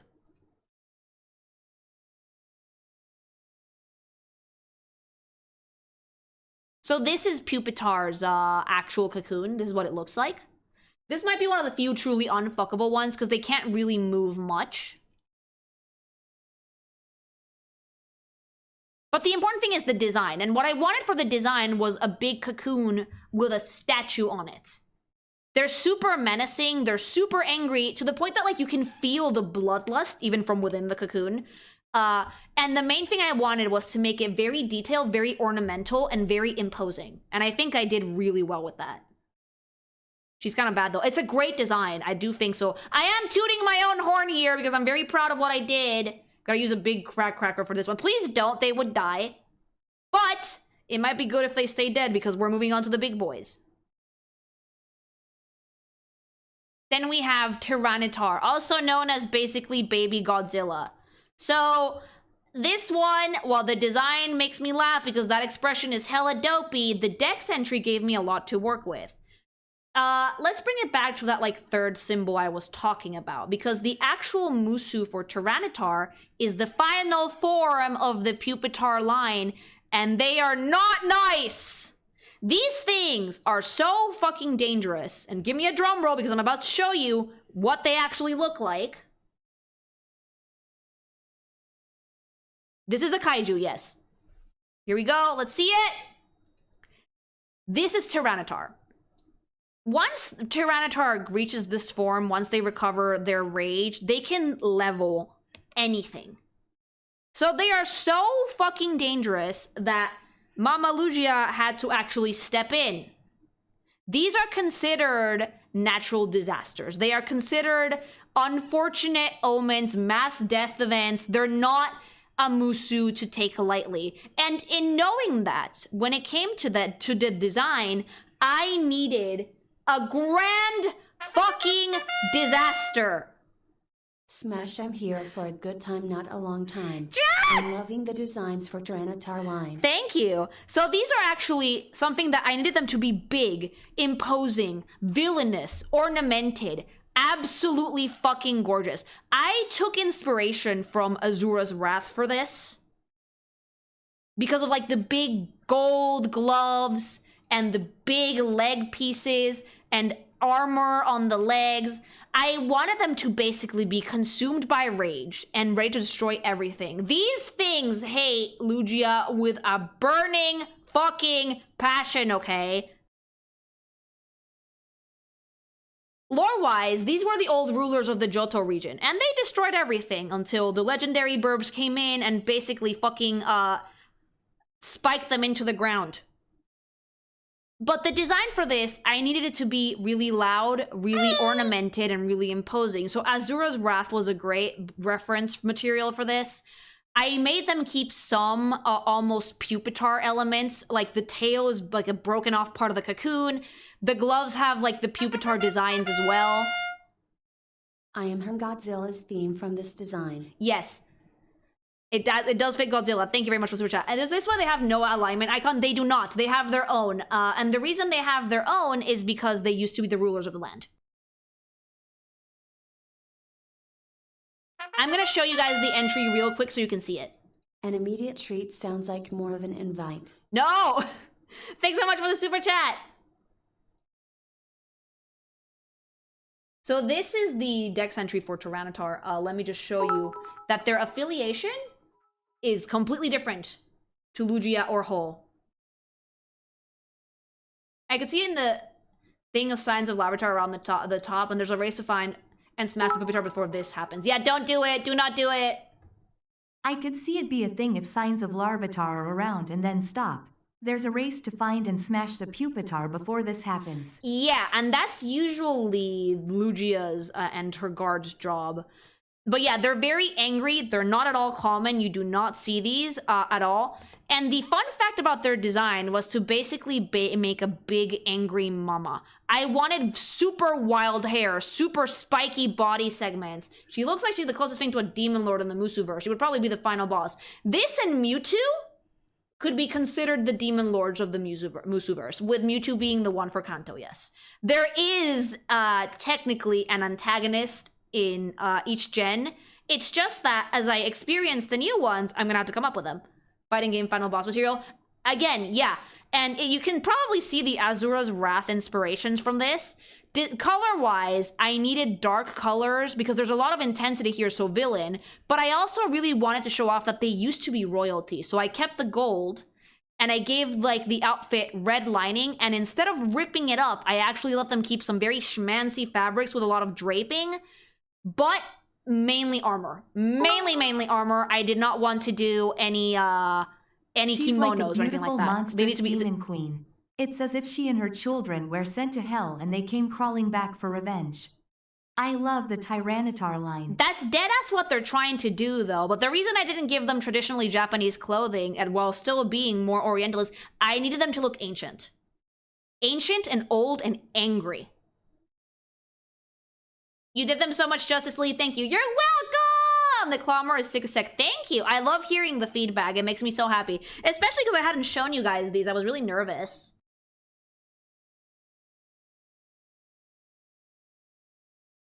One of the bad things about only posting the art is that I never got much feedback. Like, people didn't really say much. They would only really focus on the lewds and not the actual designs. And that's why I was like, okay, well, if I make a video, maybe I'll get a little bit more feedback for the project, because this is what I'm using to learn how to design characters better. This is what fueled me to keep making them, basically. So now that we have the Tyranitar line, we can move on to the birds.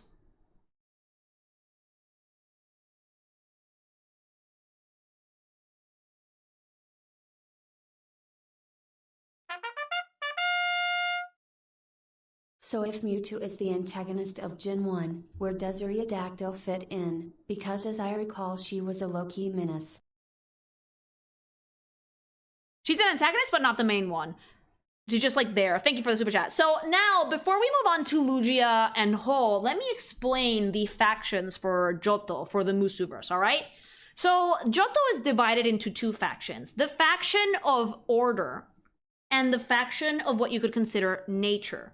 The faction of Order is the faction with the 3 Pokeballs with a line on top that is Lugia's. They basically founded Johto as a... Oh yeah, let me wait for you guys for the ads to pass if you don't have a sub.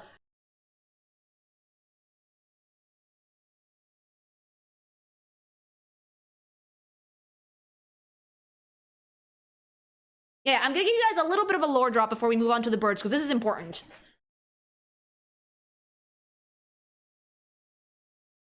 So is there only one Tyranitar, or are there more? We don't know. There can be a lot, but there are not that many of them. Stream should not have ads. Consider joining the channel or getting a sub. You don't get ads that way. They're a necessary evil for us. For the concept art in Discord. I'll put them up later once the dex is fully up. It takes me a bit, and I don't like sharing sketches. All right, add over. So the two factions for Johto are the faction of Order and the faction of Nature. The faction of Order is Lugia's. And Lugia has the faction of Order because she founded the actual...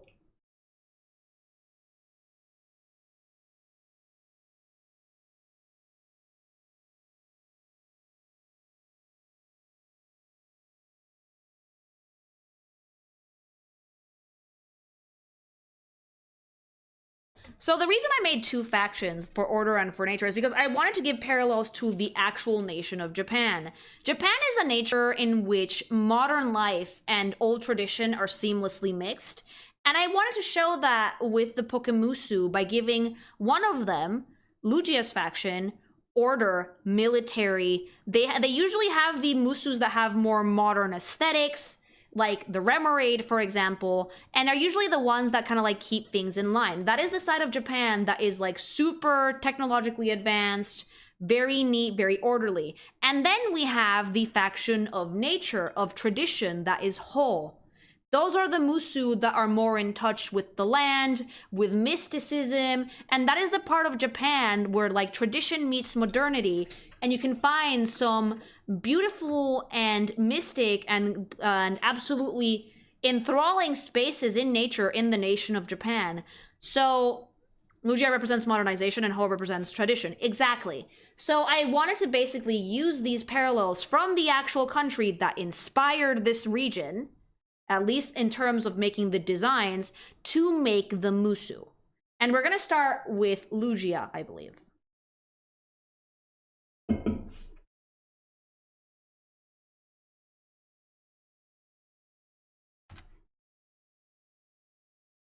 How big are Tyranitar compared to the average human? Big.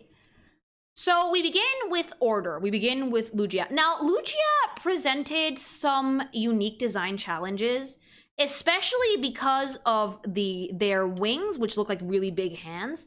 And because of their size, they're pretty big. Like, when I was making them, I actually did put the trainer in for scale in the actual dex entry. I don't know if I think I just used the normal sprite for this. But I do have, like, for scale, they're really big. They're like Mantine sized in height, okay? And Lugia, the main thing to do with her was it going to be a Harpy? Or was it going to be something similar to, like, what Fallon is as a fucking monster in Dungeon Meshi? And after some back and forth, a lot of concept art, and a lot of thinking, I did end up going for something akin to a Harpy.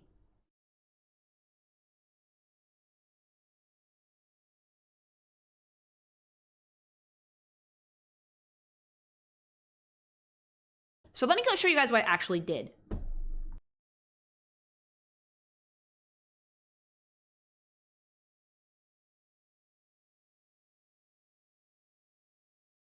So let's see it. This is what I came up for Lugia. Now, when it came to actually designing for her, I wanted something that was more modern than your traditional kimono, definitely. She is the commander-in-chief.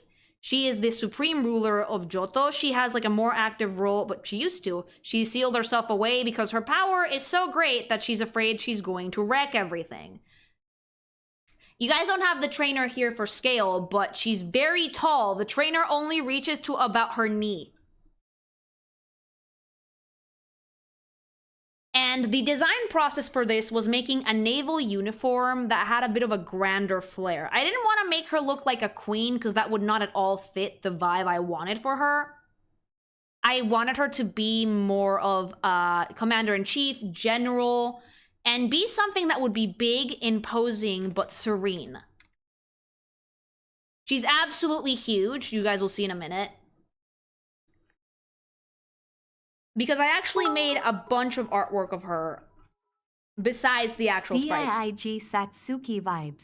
Ask not the sparrow how the eagle soars. Satsuki was a great source of inspiration for like the naval fit for this. She's definitely the type to be very, very stern and very, very cold, but she does have a kind heart underneath it all. I did add the tidal bell and the silver feather. Yes, those are all present. Because I wanted to have like the things from the game present in the actual Pokemon's design. It's a mainly very cool toned outfit because her whole thing is cold. But let me show you guys the scale. This is the original artwork, the actual sketch for Lugia with the trainer for scale. The trainer will be there in the Pokedex entry, but for purposes of showing off the Musu's design, he will not be present in the videos. Fun fact. The creator of Lugia saw Lugia as a woman and a mother, and was disappointed they gave Lugia a male voice in the movie. That's actually really interesting. Thank you very much for the super chat. So yeah, he's very tiny compared to her, but like she's not that hard to talk to. The thing is that she was meant to be imposing and a general, absolute leader. She has a katana that I don't know how the fuck she would use because Harpy. But the main thing is that she is the supreme ruler. She basically controls everything to do with the government and the nation. She is the modern and government side of Johto.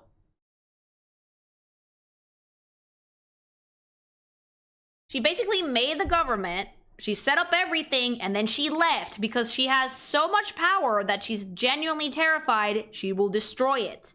Unlike Tyranitar, who are very, very angry and want to essentially wreck everything, Lugia has a little bit more self-control, and she knows that she could be a danger to others if she is not properly secluded. So she doesn't come easy, you can't really find her. Zoro style put katana in mouth. Probably, but like she basically founded the nation, set up everything, and left. So she's scared of herself. More like she's scared of the damage she could do to other people. Another thing with the design to note is that I really didn't want to use a lot of color. Because Lugia itself, it's a very like pristine white Pokemon with just blue accents here and there. So I kept the outfit mainly white with some light blue and darker blue, a lot of silver accents, and just to make sure that something popped so I could make you guys look at her face, I added some gold in the top half of the outfit and in the buttons. 40 days Stormin. Is that a sleeve with a hole or a cape with a hole? It is a sleeve. She has sleeves, but Harpy, so she doesn't use them fully. Would you ever do a Shadow Lugia, Musu? If I decide to do regional forms, we will make them when we get there. It's like an Admiral uniform. She's literally the Commander-in-Chief. Not actively. She is now secluded in her little fucking cave, the same way that she is in the games, but she did set up everything. Wait, she has a face. Yes, she does. And absolutely one of the most fun I had with the legendaries with this gen. She was genuinely tricky to design for, but very, very fun. And you'll notice the embroidery on the sleeves and on the bottom of the actual uniform. I actually used actual Japanese general uniforms to design this. All right. The second faction, you guys saw nothing. The second faction of Johto is the faction of tradition, of nature, of life. This would be Ho. And let me tell you something. Let me tell you something, chat. I hate this bird. I hate this bird because it has the most garish color scheme in the history of the universe. It's supposed to be rainbow feathered. What is that? This disgusting. So I had my work cut out for this. The thing about Ho, which I love the design for, is I like the shape for it because it's like a very grand phoenix. It's basically a phoenix, it's basically a bird. But when it came to designing the Musu, I was like, oh boy, here we go. So give me a fucking drum roll because I outdid myself. You saw nothing. Wave, clip that out. For the video, cut that little, like that one frame, cut it out. It's not a turkey. All right. And here we have... Gobble gobble turkey time. It might as well be a fucking turkey. This is Ho. Ho, unlike Lugia, is considered more of a god than Lugia is. She is actively around, but she doesn't appear often. She's also very big, although a bit smaller than Lugia. I wanted to dress her like an imperial, like an empress. So off I went to Google search what the royal family of Japan, particularly princesses and empresses, actually wear for public events. And let me tell you, there's a lot of fabric.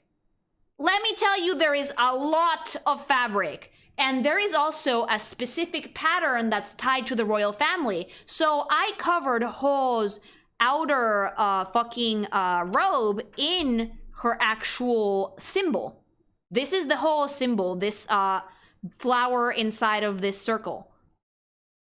So Ho represents nature, life, death and rebirth, life in general. She's a phoenix, she's a firebird, she can bring people back to life. So I wanted her to basically resemble something akin to Amaterasu, while at the same time being like an empress. How big is she compared to Lugia? She's only a little bit smaller. I'm gonna show you guys the illustration as well.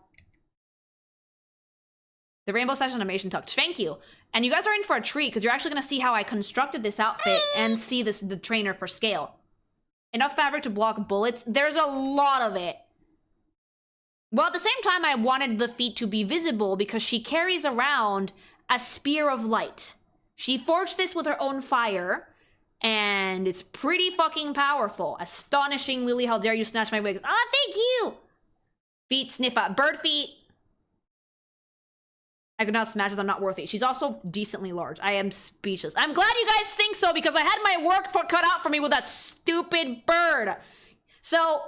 this is the initial sketch, not concept art. This is the final sketch before I started lining and coloring Ho. And you can see how big she is compared to our trainer slash scholar baby boy. And how her outfit is actually constructed, which is layers upon layers of fabric, patterns, fucking makeup, hair accessories, the rainbow sash.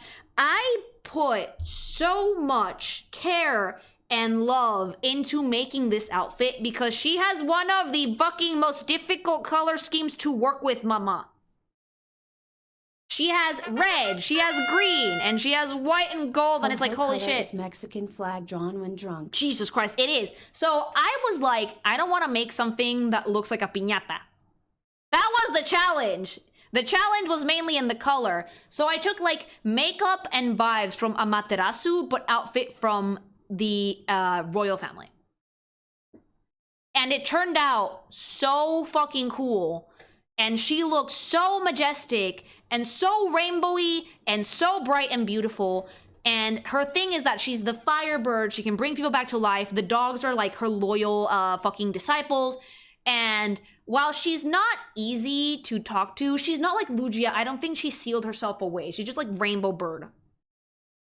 And she usually wields this spear. She's not an active fighter though. She's more of like a god than anything else. And she represents the more traditional and mystical and nature side of Johto and of Japan. How do Pokeballs work in this world? They don't have any. Do they work the same in the game? No. Are they more of a contract thing? There are no contracts because it would get really close to slavery, and I thought that would be really weird. So there's no Pokeballs, there's no capturing, no nothing. You meet a Musu, you fall in love with a Musu, or you become friends with a Musu.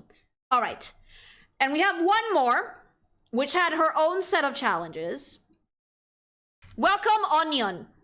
This one, Celebi was making me and Wilson sweat bullets, okay? Because this thing is an onion, right? It's like a fairy. It's really cute. It's a little fairy thing. Isn't it adorable, right? It's a time traveler.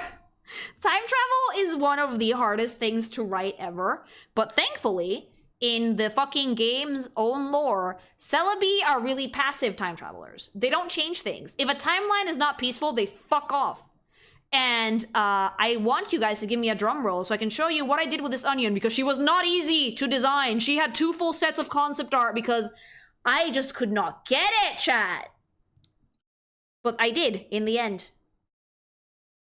And I made this. Meet Celebi. Celebi is actually the most like nature adjacent Musu in this gen. They are time travelers, but they only like to hang out in peaceful timelines. They like music, they follow skilled individuals, they tend to like bring like, they're like that thing in Princess Mononoke that like they touch something and it comes to life. Like they're time, but like they're also very, very passive. And I'm gonna have to show you guys the concept art with the trainer because while I do have the full sketch with the trainer as well, oh, there it is. Yeah, I'm gonna show you guys the concept of the trainer because she's very small. Celebi is actually, fun fact, Midna-sized. She is very, very tiny.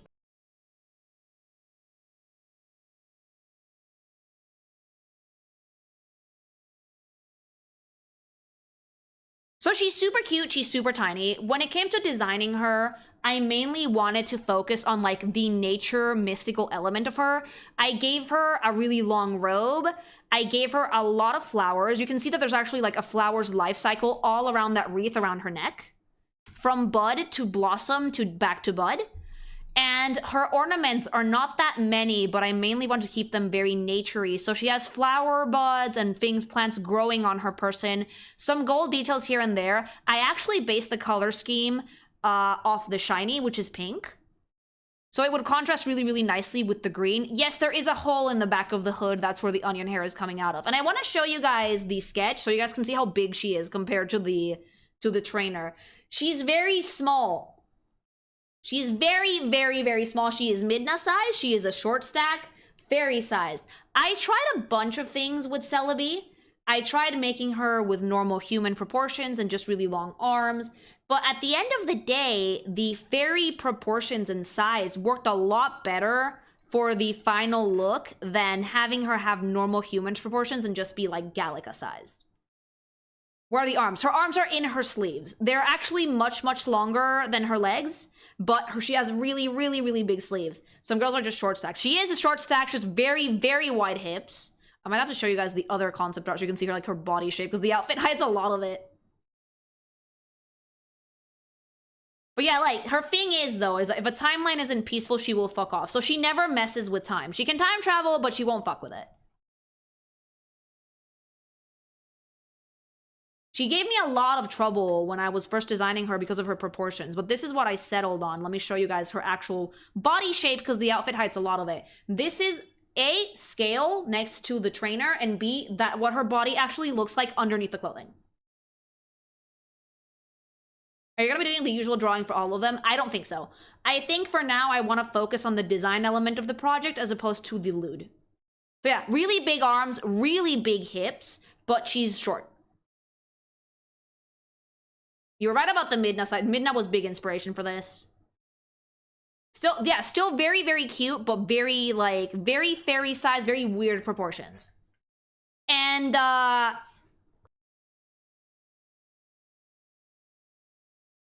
fact, the reason why this trainer has survived fucking all of the assholes and, like, a few of the lewds that I actually didn't make any for Celebi, but whatever, is because she's broken her rule with him a few times and dragged him out of the claws of death. So whenever he gets in trouble, she's like, nope. Because he's very skilled. He's a very skilled person. He's like, he's almost like he's a scholar. He's an artist. And Celebi likes people like that. That boy is stupid, deadass. She just goes, nope. How many is a few, Lily? A few. But the design for this one was one of my favorites to do because of all the nature elements I was able to put into it. Like the flowers on her feet, the wreath is my favorite part of this entire design. It's just like a flower from birth to death.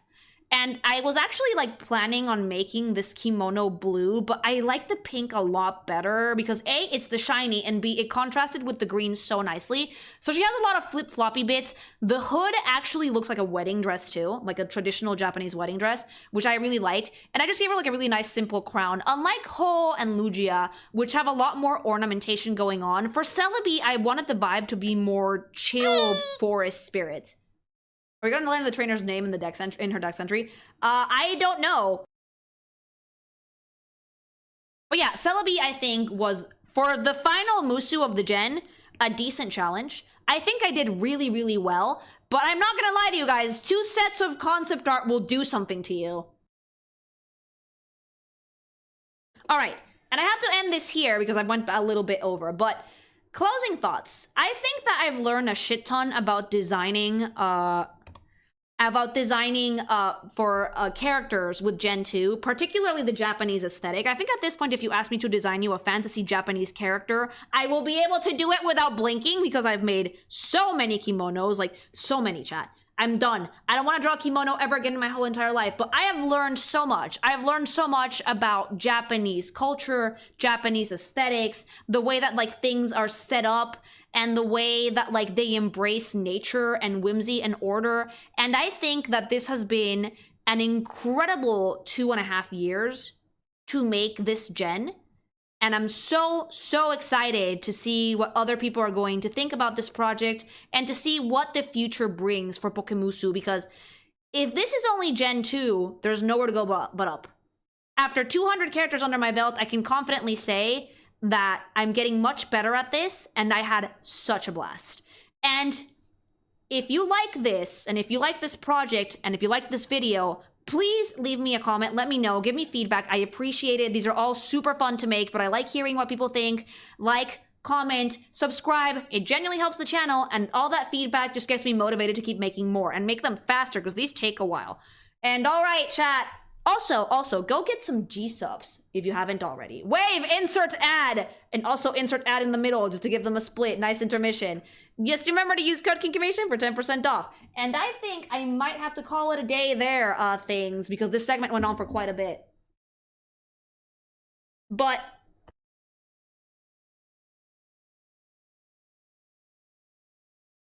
one little baby super chat. I just wanted to be able to get through that without interruptions. Senses that the MC is about to die again. I swear to God. This is the 3rd time this month. That boy is lucky he's so cute.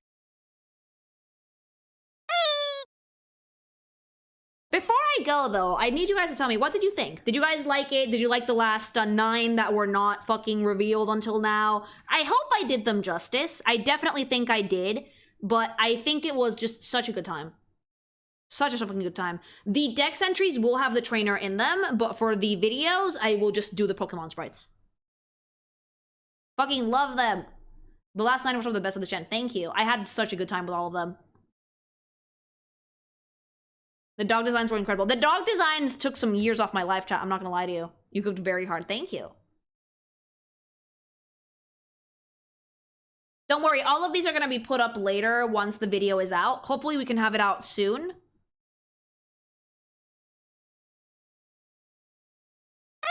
It's really inspired me to get started on my own project. Yeah, like character design was the name of the game for this, and I think I did great. Thank you for the follow.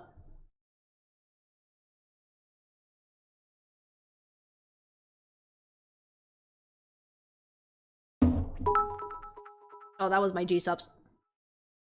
Honestly, you cooked so hard, Lily. So worth the wait. Ah, thank you. That's so nice. Can you explain like why it's hard to work with Ho just for non-artists? Okay, so Ho's design is hard because she has like a complementary color scheme, but like both colors are super saturated and super bright, and she also has a super saturated and super bright yellow. For a Firebird or something that's supposed to be akin to rainbows, they picked like the worst 3 colors to work with. If like the green had been lighter or less saturated, or the red had been less saturated, it would have worked fine. But it's so garishly bright that it made designing the outfit a pain in the bahonky. It's supposed to be rainbow, but it doesn't even have all the colors. I don't think that they could put in all the colors at that point. But yeah, thank you guys very much for sticking with me, for being patient, for all these weeks. I'm sorry I couldn't get this done sooner, but like between the move and a bunch of other different things and 2.0, I finally finished it. Gen 2 is done. And look forward to the Smash and Pass video later. I'm probably gonna have that one up relatively soon as well. And yeah, I hope you guys like the project. I'm gonna go eepy, and I'm gonna go eat some of that cursed fucking cookie. I'll get you guys those videos soon, I promise.